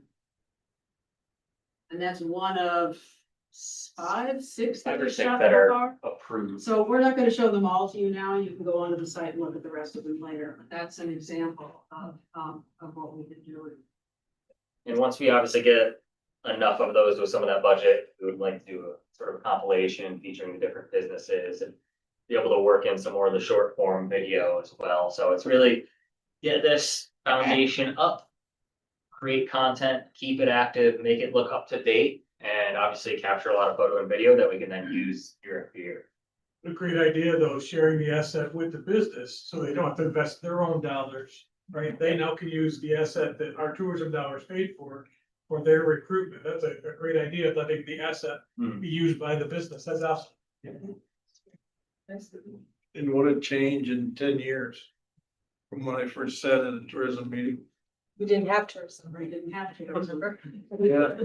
It's very different from our first interaction. The mindset. Yeah. Change. Yeah. Right, We're Mr. just Sam? show a few of the Yeah. other pages. So what you just saw was essentially, well, if this were a standalone site, it would be the home page. So then it goes over into, this is a why Washington County, and these are some fun facts. These are facts that recruiters and site selectors, when they're looking at potentially relocating businesses, are looking for. You know, what's your median housing price? What do your demographics look like? So one of the things that we have to do is go through and prove out some of the data that we've put up there, because as I'm sure will shock all of you, census data doesn't match the ESRI data that we subscribe to, which doesn't match Department of Labor data. So some of this data, as we first put it out there, came from a couple of sources, so we need to go through and just check that it's consistent. It's like assessments won't, Yeah. correspond with actual home values either. Well, it's things like if you look at Department of Labor data for number of employers for Washington County, Washington County is about 600 employers. Why? Because they count every single department as an employer. So the stats are meaningless, and we have to try to figure out how to make sense of it and make it consistent. But that will be the last check before we release it. Good. Been a great presentation. More to come. More to come. Well, thank you. Thank you, Chris. I think they were. I can just scroll down. There's a couple other pages. There's a working here section. This gives some information, some data on the workforce. Lifestyle, quality of life. You know, things that people are factoring into their decision making on whether to move for a new job. And there will also be links not only to the videos, but to the newsletter. So. Any general questions about the website? I mean, again, we will all be notified when it's made live, and you can all take some time to go look at it a little more thoroughly. Apologies for the technical difficulty. Are the individual towns gonna be able to add whatever their events are to this? Yes, this so website now? They can now. Yeah. On the main tourism side of the site, there is a page for each town, as well as an events calendar that anyone can go in and submit events to, and then they're approved and then they're published. I'd encourage that now. Yeah. Yeah, they can So do you're that. available. Yes, yeah, like currently they can. Yeah. They won't be able to add stuff to this economic development. For the tourism. But Yes, the general event right. tourism calendar, yeah. Yeah, people can know if there's somebody specifically that you're wondering about, whether it's a. Well, we have the greatest events in the county in Hartford. I know, I'm glad it, but I can't let Amber know how to do it. We have the instructions. She's my rock star. Thank you. Thanks. Presentation. We're good? All All right. right, thank everyone. Thank you. Chris. And we can follow up with the presentation since the budget slides were. That's my. The shifts. Yeah. One last question, Sorry. like when you're doing your videos, like. Picture you view. It was an assault. Like, you go there like today, their community harvest and things like that, that would be a. Yeah, we try to align as much as we can with events like activities that would be Like, there. I mean, so there's the one time, there's like Sometimes. two, is there 1 week, 2 weeks they harvest? And it's like a community harvest, I mean, if you could capture that, something like that would be. Yeah, I don't think we have to specifically for them, but typically we're like, yes, if there's an event or activity in the sense. Try to schedule. I'm thinking more of a business, Oh, that's how side you of would it, too. tie that to the business, because that's an actual business. Yeah, like that would be great for. That's really good one. Okay. Yes. Next on the agenda. Videos on our tourism YouTube is actually focused on Victory View, because they are. Okay. Thank you. All right. Thank you, everyone. Thanks, Chris. Thanks, Hannah. Thanks, Anna. All right, some technical things to take care of. We have some budget year-end rollovers to do. The first one is the tourism ARPA account. I can tell you that was exactly $197,095.96. That needs to be put into the 2026 budget. Need a motion to move it to finance, right? Yep. Scott, second by Sue. Any further discussion? All in favor? Aye. Gary, next. Next one is the Department of State Resiliency Grant. The project is underway in terms of administration, but we haven't spent any of the actual grant dollars, so we have it's $188,750, I believe, that needs to be moved into the 2026 budget. I'll move it. Moved by Sue, second by Scott. Any further, Bill, any further discussion? All in favor? Aye. Gary? The next one is the septic grant. That one's a little bit more complicated. We currently have, because the septic program has changed in terms of eligibility over the last few years. So we have two septic grant funds right now. 4625-2410 and 4625-2402. Both of those need to be rolled into next year. And we've been notified by EFC that they're going to continue the program and give us more money in this year, but I don't have a dollar amount. So Al, the question for you there is, I don't know if you're gonna want to create a third account because there are some priority water body changes, or whether you just wanna put the new money into one of these accounts, but I don't know what the amount is yet, so we can't do that today. Each new funding will get a new account, Okay. so we can track the funding. So we just need to roll over the two existing ones, 2410 and 2402. Separate resolutions. Separate resolutions? They can be one resident. Okay, one resolution. Move it. Scott, second by Ryan. Any further discussion? All in favor? Aye. Gary? All right, the next one is the technical assistance program that Lake Champlain, Lake George Regional Planning Board is taking care of for us. You may remember we got some, it was kind of sort of ARPA money, but it wasn't really, that was related to tribal something. So that's the money that we used to put the county signs on. We gave 50,000 in two different tranches to the Regional Planning Board. The Regional Planning Board has not been able to spend it. They had great difficulty getting the first 25,000 spent. We couldn't find takers for the program. We have $25,000. That one does not have the strings attached to it that ARPA does. So that money either needs to be rolled into the same account in 2025 so that we can determine what else to do with it. But I'm suggesting that it not, and Beth agrees, that it not go back to the Regional Planning Board because they can't, the programs get enough takers for it. So having said that, and I was familiar with the fact that having problems getting applicants for it and spending money, can we do anything else with them? We can put it in general fund if we want to. But There you were can no- give it to me again. I didn't have You a already problem spent spending it the last, 50,000 on and I didn't signs. have any problem spending it. The point is, it has to be rolled over into this year so that we can do something with it, although Al, I don't know if that has to be done right now, but we need to know there's 25,000 sitting there. I wouldn't mind getting it to finance and we can discuss how. to Right, I allocate it. move it now, so it's not forgotten. Yeah, Thank you, I get it. Finance, Yeah, I Scott, get it. Sue. Any further discussion? Aye. All in favor, aye. Sorry, this one's gonna be, I'll make it as quick as possible.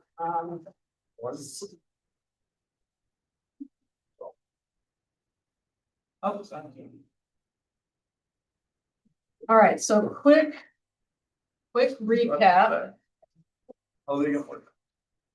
So federal BEAD funding is the federal program that was meant to go to all of the states, that was meant to get fiber-based broadband to supposedly virtually every household. That did not and is not going to happen. The map that you are looking at right now, I passed out last September. This map was where New York State was requesting NTIA allocate funding of the $391 million that we were awarded by NTIA. These dots show you that the dark blue is where fiber was going to go, the light blue is licensed fixed wireless, and the yellow is satellite. We preliminarily were told that about 234 locations in the Granville, Whitehall area were going to go to Verizon for fiber. What happened after that was NTIA came back and said, you guys, the states, are spending way too much money on fiber. They made Starlink an eligible broadband recipient, asked every state to go back out to round for what they called the bargain, the benefit of the bargain round. Bottom line, what has happened is in December, NTIA told New York State that they were going to reduce the total award was reduced from 391 million to 287 million. They eliminated more than 2,000 fiber locations. That happened in December. New York State has still not notified either the providers or any information on their website about where those 2,000 locations are going to be eliminated. But we are pretty certain that all of the locations in Washington County are going to be eliminated. The reason for that is because the cost per passing was $26,000 a passing. And NTIA has been sticking to a $16,000 to $18,000 per passing. So the reason I'm telling you all of this is because as part of the BEAD, the ARPA funding, we set aside about $600,000 that was intended to get those households that did not have any broadband access to Starlink. At that time, Starlink was about $400 for equipment. And then the monthly charge was like $100 or $200. As of now, Starlink will give you the equipment for free and the monthly fee is $80. Plus, basically what's going to happen is all of those fiber awards that are going to be taken away from New York State are going to go to Starlink. So bottom line, there is no longer any reason for us to have a broadband program that gives Starlink to people because it's going to happen anyway. So the broadband funding, because it is ARPA, has to be spent by the end of the year. Al can get us final totals, but it is somewhere around $500,000. In November, I asked this committee, would it be okay if I went back to all of the providers and said, all right, we've got $500,000 left. Could you edge out your network so that we get some additional fiber to some homes? Verizon, I talked to Verizon. They basically said, because their fiber funding is being pulled and because they're so expensive, it wasn't worth their time. Spectrum, I never got hold of. Slick sent me an initial proposal that is what they could do if they had that extra $500,000. What it would get us is about 70 new passings in total. 34 of them are on the Kenyon Road and Mountain Road in Greenwich. 16 are at Coot Hill and Goose Island in the Argyle area. 20 are along Aldous Road and Granville. What can you say what a passing is? Household, right, a passing is a household. So there was 70 altogether, 70 and altogether, how many were in Greenwich? 34. 30 not a passing. It's in, I mean, again, if you go back to Verizon being 26,000 to passing, he's also got some additional money that he could apply to this, but I didn't work it out. It's like 7,000 or 8,000 to passing. It's like, again, they have been the least expensive to work with all along. They refused to participate in the BEAD program, as did Spectrum. This is hours worth of conversation that you don't want to hear right now, but it has to do with New York State regulations and the fact that most of the providers just don't want to deal with New York. So one way or another, based on the way that Al has this set up federally, this money has to be spent on broadband. So this is one possible solution. We can, and I've told Slick that if they did this, they'd have to be able to bill us and get it done by the end of the year. Or alternatively, we had also discussed at one point about for those households that say have Spectrum on the road and they have a half a mile long drive and Spectrum won't run the cable or Verizon won't or whoever it was, we could allocate some of the funding to help some of those households. Problem that we are now running into is time. These projects have to be completed and build out by the end of the year. So we would have to have a way to do advertising to say, hey, if you're looking for some help to get your long driveway covered, we can do that. We'd have to have a way to reach them, get out to them and get back. And again, we've only got till the end of the year. Would Slick take care of all of it? If we allocated the money to Slick, yes, I mean, what would have to happen? We have to develop a contract and we have to figure out how that's going to work. But in conversation, he is saying for $500,000, these are the passing. I can give you about 70 passings. And how many were in Granville? 7. 20. So it does add 70 equal, okay. I would suggest Slick has been so good to the county and especially at Hebron. I mean, that's why we're all white. We're totally covered.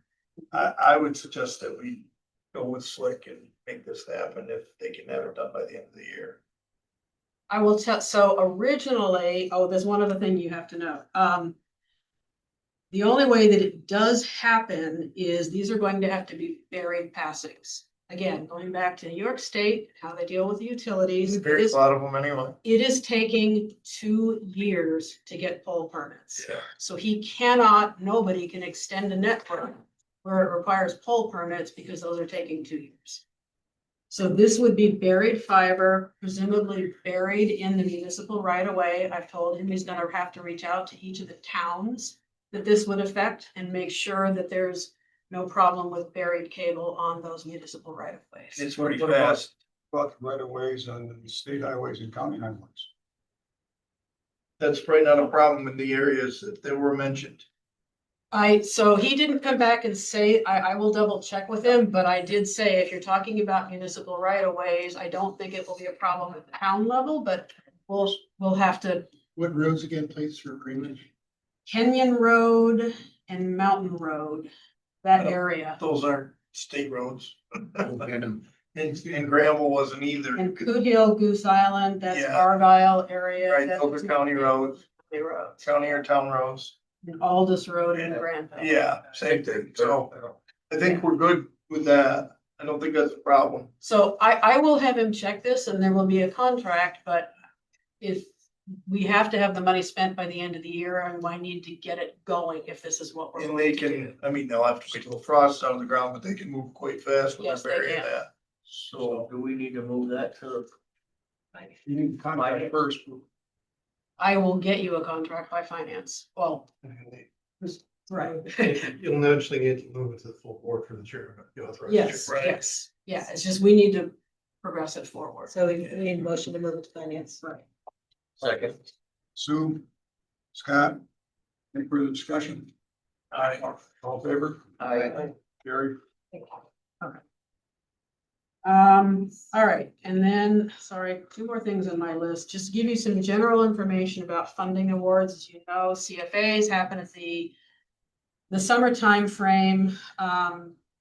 We, the county, were awarded $700,000 in new funding for housing programs. So as you know, NDRC, former Pride of Ticonderoga, managed the last program for us. That was $500,000. That was successfully spent. That program is done. We've now been awarded an additional $700,000, so I need permission to accept that, put it in the budget, have the chairman sign. By Sue, do I have a second? Scott and Jim? Okay. Second one is similar. Hold on. Oh, sorry. All in favor? Sorry. Aye. I'm trying to hurry. Are you spending it finance or are you? Send it to finance. Gotta send it to finance. Yeah, because you've got to have a resolution for Bob to sign Finance, the Bob to contract. sign it. Yeah. You didn't say that. Okay. Probably Similarly, Probably Debbie wrote it down, but you didn't say it. You've got the Whitehall one. no, Oh, you're backtracking. You're no, going out of I'm- order. oh, sorry, I was looking at my yellow sheet, sorry. So the Whitehall one, this is money that so there is a county infrastructure program that allows the county $500,000 for county infrastructure. Last year, the county, because we did not have a project that 500 million, because it has to be completed, we didn't have a project for it. That money was allocated to Whitehall for their water infrastructure. So we accepted the grant, were awarded, everything was fine, except apparently we never actually took the step of putting it into somebody's budget so that we can now have an account to write checks out of to be able to get that project forward. So again, we did this last year, but somehow the step of actually getting it into the budget never happened. So we need a resolution for that. Hold it. By Brian, second by Scott. Any further discussion? Aye. All in favor? Aye. Carried. And just quickly, some of the other awards around the county, Salem was awarded some money for brining equipment, and also the Battenkill Rail Feasibility Study was awarded both an ESD grant and a Greenway grant, so that project will go forward. Greenwich, $25,000 for Hudson Park, congratulations. Argyle got 2 million towards the wastewater plant, dropped in the bucket, but every bit counts, right? It's like 500,000 for Whitehall's flyer. Right. Whitehall got 4.9 million. It was 2 million for water, 2.9 for wastewater. Hudson Falls got 2 million for water out of a community grant from Ms. Stefanik. And there's also an award to an entity called Trout Unlimited, which is a couple $100,000 towards Battenkill River restoration for fishing. Granville may have gotten an award, but I'm not 100% sure on what the amount of. 1.9. Something like that, yeah. You got Greenwich got the home grant, 682,500. The problem, they no longer put them all in one place, so I have to chase who got what, so you got Yeah. home, yeah. Okay. All right, so that's just general awards, that just shows you what counties have gotten, and then finally, and then poor Shelley, who's been here forever. We have Ag District parcel inclusion. There are 3 parcels. Ag and Farmland Protection Board has met, recommending, we have 1 parcel in Hebron, which is Ag District 8. On Middle Road in Salem, combining 2 parcels. We have 1 parcel in Fort Ann, District 7, on County Route 16, combining 2 parcels. And then 1 parcel in Granville for District 8, it was combining 2 parcels into 1. Motion to approve these. Moved by Sue, second by Scott and Jim? Any further discussion? All in favor? Carries. Thank you, Laura. And Trout Unlimited, do they have a location? Is that Georgie? Yes, it's on the bat, yeah, Georgie. is it Georgie? Yeah. I just want to clarify that. Okay. Okay. You got it? Laura?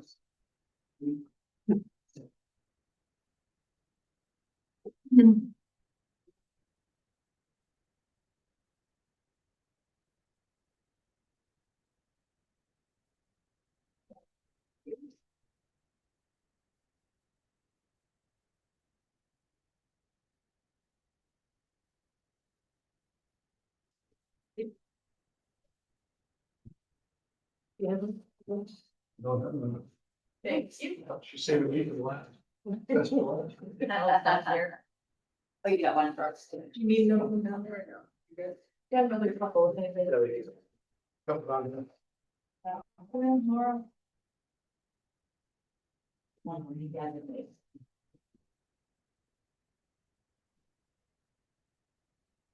Thank you all very much. How's everybody doing today?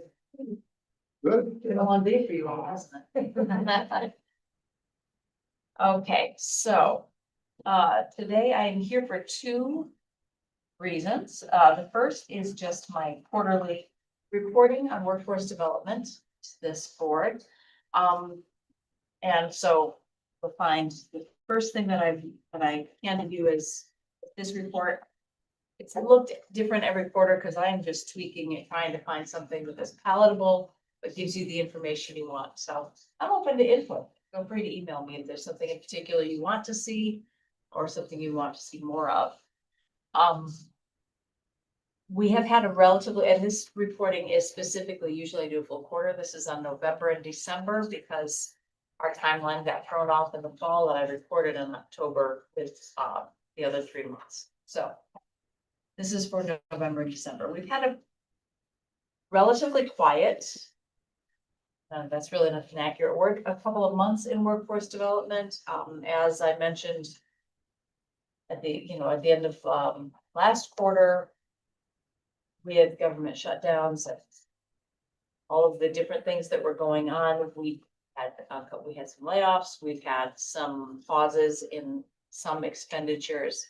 The biggest one, the only one really that affects specifically workforce development is also a big impact on workforce development. And that was our, what we call ITA. That's where we pay for training for people to go get certified in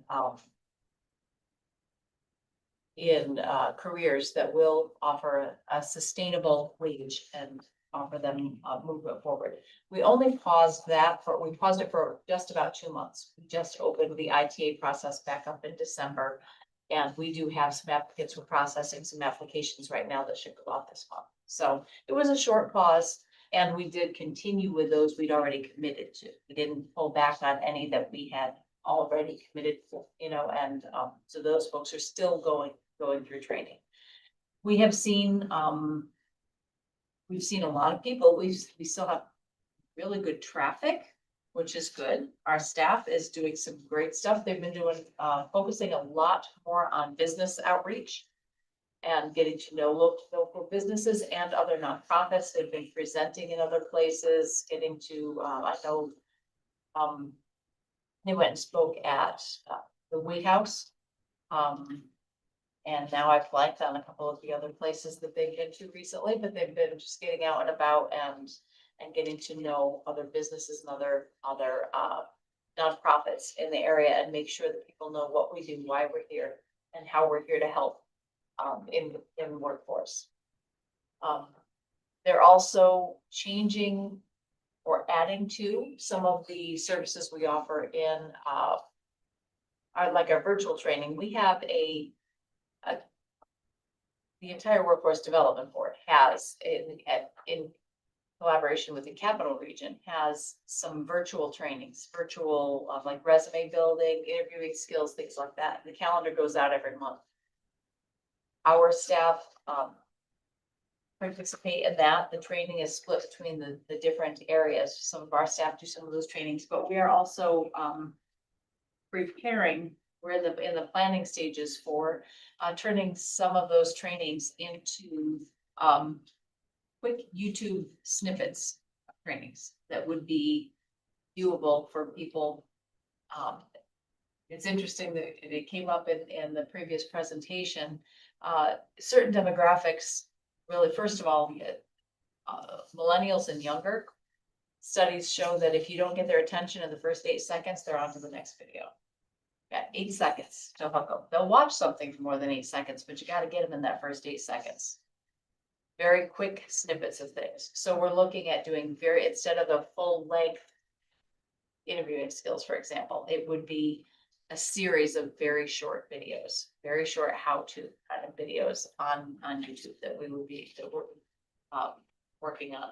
So right now we're in the composing process of that, working, collaborating with Ascend on that, because they've had some success with those kind of videos, and so we're working together, gaining a little bit of their expertise, and I look forward to seeing how that comes out. We've had some great outcomes with our youth. We have a completely full GED class. Full is literally what the room will hold, because it's in the youth bureau downstairs, and the room can hold so many students, and we have a wait list beyond that. But we have 11 out of school youth enrolled in GED programming. 9 are actively testing. And we have 6 out of state youth working in unsubsidized employment right now.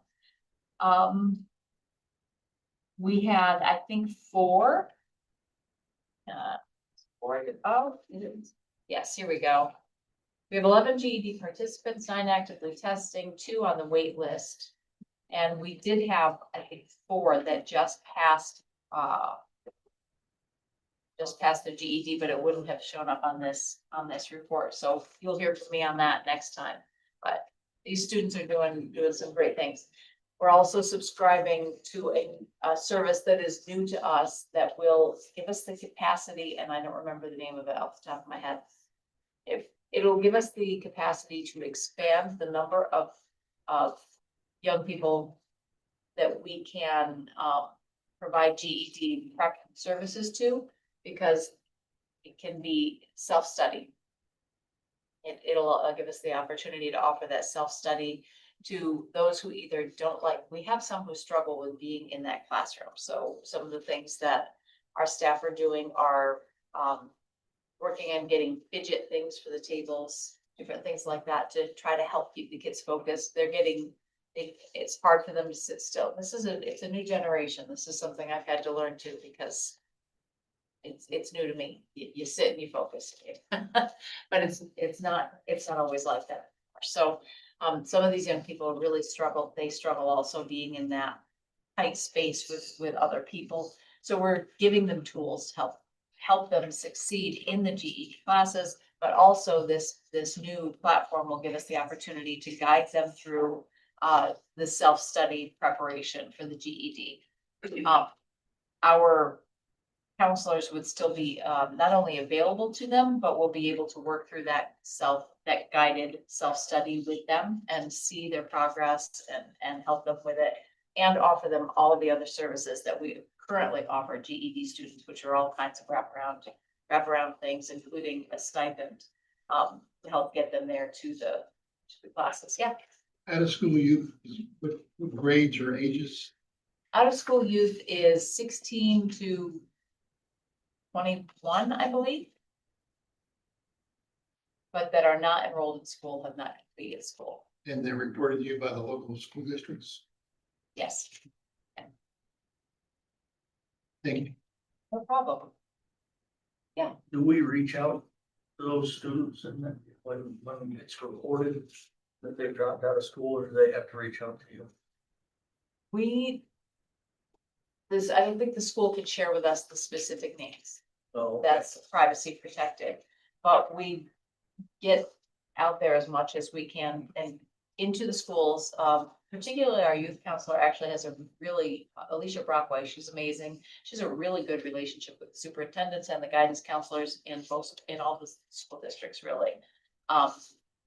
She's done a great job in developing that, so they will refer people to her. They can't give us the individual's name, but they can refer the individual to us and often will. So, any other questions? ASU. ASU, where did I? Yeah, is that an adult student that's unemployed? I don't know what ASU Where stands. am I? The very first column, the very, Oh, I, you went ahead of her. yeah, that's okay. Not that pushed yet. Oh, you're looking at the- Trying you're looking at the to, graph? yeah, I'm just trying to understand what Jump in. ASU. Oh, okay, Definition for. that is a different, so this piece is my report specifically on lead workforce development services. This is something actually Laura handed me, was it December? I think it was December. The Department of Labor presented to the Workforce Development Board specifically on how, and that this is a printout of that presentation. Laura and I were both present for that. The presentation was specifically on how the allocation process works at the state level. How the formula works, and then the funds at the state level are divided amongst the 33 workforce development boards across the state. Part of the reason this is relevant is, first of all, it helps us understand how the Saratoga, Warren, Washington Workforce Development Board gets the money it gets. But the more relevant piece is that as we, specifically Washington County, has challenged that allocation process at our tri-county level. The Workforce Development Board has been looking at the allocation process to determine how much each of our 3 counties get of that. And they are considering mimicking really what the Department of Labor does. So what this is one of the processes that is being presented to the Workforce Development Board. And it's the one that Gary Dake, the board chair, is kind of advocating for. Last I knew, I heard an update from that. So it's some good information for you to see how Saratoga, Warren, Washington board gets, how that money is determined to come to that level, and then what may happen at that level to determine how Saratoga, Warren, and Washington get the monies for workforce development. Well, It it's shows set all up the kind of metrics. like the college, a third, we know that doesn't work well. Yeah, But what does the third, I get disadvantaged youth, excess employment, what is the first one stand for? ASU. I hope, don't do. oh, and yes, so the WIOA funds are divided among, adults and dislocated workers. And then, and youth. So we have adult dislocated workers and youth. ASU, Must be adult something. it must be, yes. So I guess adult, The Delta calculations, see on the further page with the graph, it says first is under adult calculation. Youth, adult, and dislocated, you can see here. You know what the ASU was? I don't remember. I don't see the presentations. on the other Yeah. one's youth, adult and dislocated workers, whereas this one disadvantaged youth. Or disadvantaged adult and against. They really did a great job of presenting, and I'm sorry, I don't have, I did Yeah, they take just notes, did but a I don't very have. good job them, with but I their don't. definitions, that's all. Discretionary, I'm trying to understand it, yeah, and you kind of gotta know what that stands for, but. I will try to get some answers for that. I'm happy to try to address that. Get it doesn't get out of the supervisor. What was that? Get it doesn't get out of the supervisor, what that explanation is. Sure, there's more than Brian thinking about that. There's some very interesting ones in here, like when it goes to, last couple pages goes to, the farm share, and that was very interesting because share of farms net losses 18 to 22 was 48%, which, and it's 44.5 in Saratoga. And that's very interesting because a lot of those are dairies, which there is net loss on dairies most of the time, so. that wasn't even a surprise. I would expect with the drop this year, 26 will be far worse. Probably for both counties will be over 50%. So that was very interesting. It was just pointed out to me, if you look at that same sheet that you're looking at right now, Yep. right? The second one in says of areas of sub unemployment. Yes. There we go. Right there. That's where it is. Thank you for catching me. And what is sub unemployment? Sub That's it. unemployment. Every question leads to. I know, right? It does. It was a very good presentation as far as they explained a lot. It was a lot of information. It's state level stuff and, yeah, I'm afraid I don't remember that. I'll have to take a look at that, find out what it is. So the conversations continue at the Workforce Development Board level on what the allocation process will be. As I understand it, the intent is to land on a process in time for it before the budgeting process begins, and then to have the budget presented to the counties earlier this year, because the fiscal year for WIOA starts July 1, and we didn't even see the budget until July last year. So, and then it was not passed right away. So, the plan is, as I understand it, to have it at our committees in May, so that it can go full board in June, and then be approved for Workforce Development. And that the allocation will be approved before that process begins. And last time I knew, we were thinking we're gonna get less than allocation. Yes, that is the projection is that Washington County's allocation will go down if we use this formula. Warren's is also going down. Which means Saratoga is Which going. means Saratoga is But going there's up. also the bigger implication is that we have to have a federal budget for WIO. Yes, One side of the fence wants to eliminate WIO altogether. The other side of the fence wants to introduce a whole bunch of additional regulations, like 50% of the money has to be spent on training, et cetera. So the workforce board isn't going to be able to allocate anything until we know what the federal budget is going to be. Which means we either lose it altogether or we get less of an allocation. So either way, we're losing. and some of that in the short term depends on what happens, well, even by the end of this month. Will the continuing resolution continue if the budget isn't passed? If so, then we just continue at the same rates, right? At the most recent approved rates would be the last fiscal year. The money has been trickling in because we can't count on anything for more than a couple of months at a time right now. Our unemployment rate in Washington County is very high anyway. And everything's based on over 4.5%, and we probably aren't even at. No, and that's, 0.8. yeah, What's and that's that? part of it. 0.8. Yeah, so that's gonna be another reason we won't get money. One of the things, and we've discussed this quite a bit, is just that the statistics that the state uses that are here and that are now being proposed at the workforce development level, they're reflective. You're looking at it, things that by the time they catch up to us, they happened a year or 2 years ago. Oh, yeah, it's outdated. And And they're also not, if, and I know that Gretchen has mentioned this too before, if someone is, as happened with Great Meadow, right? If someone is not laid off, but moved to another facility or offered a job in another facility, they are not considered, that's not an unemployment number. So even though it had a huge impact on our community and on our county, it doesn't show in any of the stats that determine how much money to get. Right. So like the prison guards are going away and taking another job in another county, in another prison, or leaving and just getting a job somewhere else. It doesn't matter. They've got a job. That's what it's about. Unemployment is considered those people actively looking for work. There's another set of people who are not employed, not looking for work. Yes. We don't know what that is. That could be higher than 4%, 5%, 6%. We just don't know because really there's no tracking the numbers.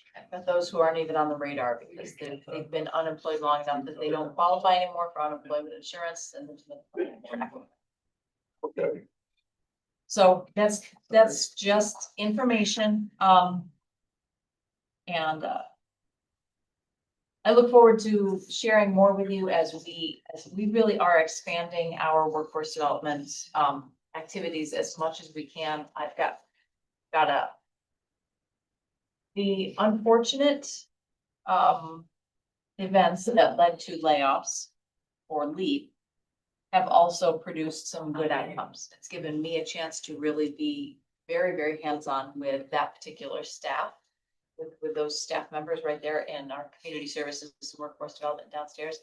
It's also given us an opportunity to try some new things. And so I'm, even in the light of the challenges surrounding it, I'm very optimistic and encouraged by what I see. And I think our staff are feeling kind of free to do some new things, and they have some great ideas. So I'm looking forward to it. So if you don't have any questions on that specifically, I have one other thing that didn't quite make it. It didn't make it onto the agenda.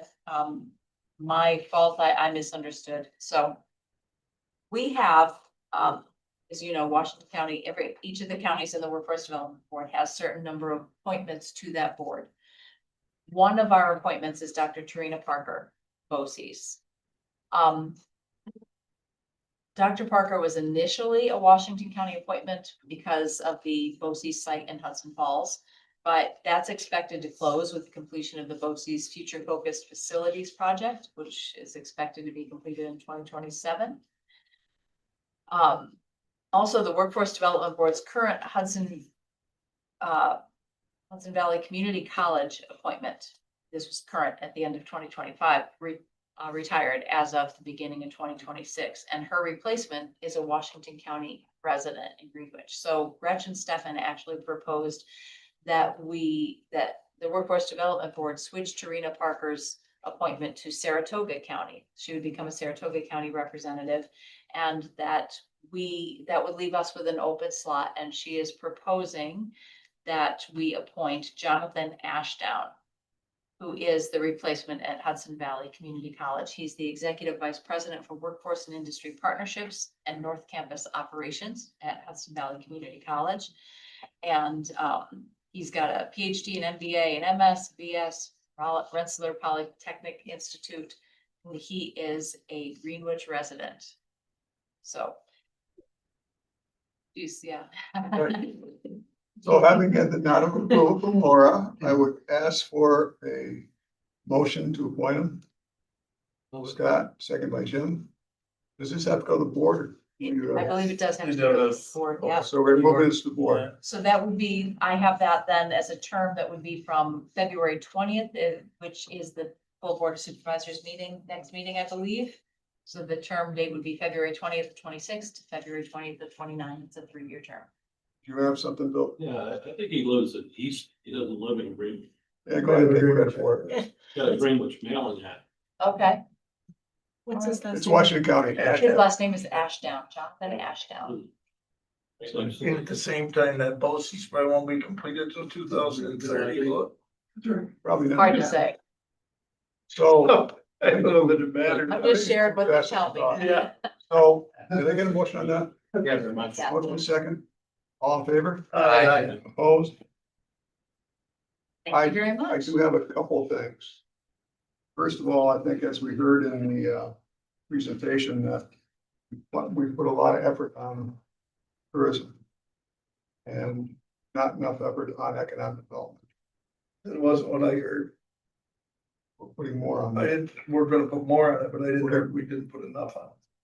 Put enough on what? Economic development, we have not put enough on it. So with that, we have some presentations coming up next month. That we've always found is some of these meetings run on, some go shorter. But when we have outside people coming in, it's hard to schedule them. Say, we might be done at 10:30, might be 11:30, might be done at 12:30. So Laura has been asking to have this committee meeting moved to 1 o'clock, which will give us time, and like next month, we've got 4 or 5 organizations, companies, support our economic development efforts on. So we like to move it next month. It's up to Laura. I think that we would still like to have it at 1 o'clock for that same reason. Does that work for everyone? You might have a gap here, a bunch may have an hour and a half, which may have no gap. What day it is? It's gonna be Tuesday. Yeah. First Tuesday after the board meeting. Do we know the date? First Tuesday after the board meeting, next month. I'll be here. Like next month is.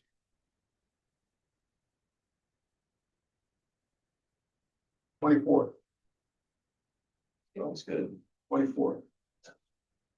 We'll have that and talking more about how we leverage our tourism and economic development in the future. Just a comparison, Warren County has 23 people in economic development strictly employed by the county or the economic agency.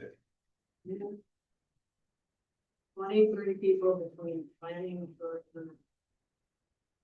And we have 4. It's quality, not quantity. Okay. You need both.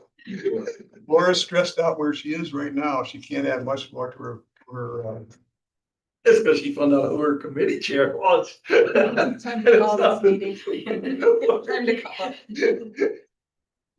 All right. No, we had this discussion way before she came up with this committee chair. So anyhow, we need to learn how to expand our economic development efforts. Definitely. And we're having a conversation roll on, and we have some other things coming up too. So having this as a separate meeting, separate time, will give us more time to do it, concentrate on it. We've been here almost 4 hours today. So It's too much for me. you've sold it, move on. We're adjourned. Thank you. Thank you. Thanks.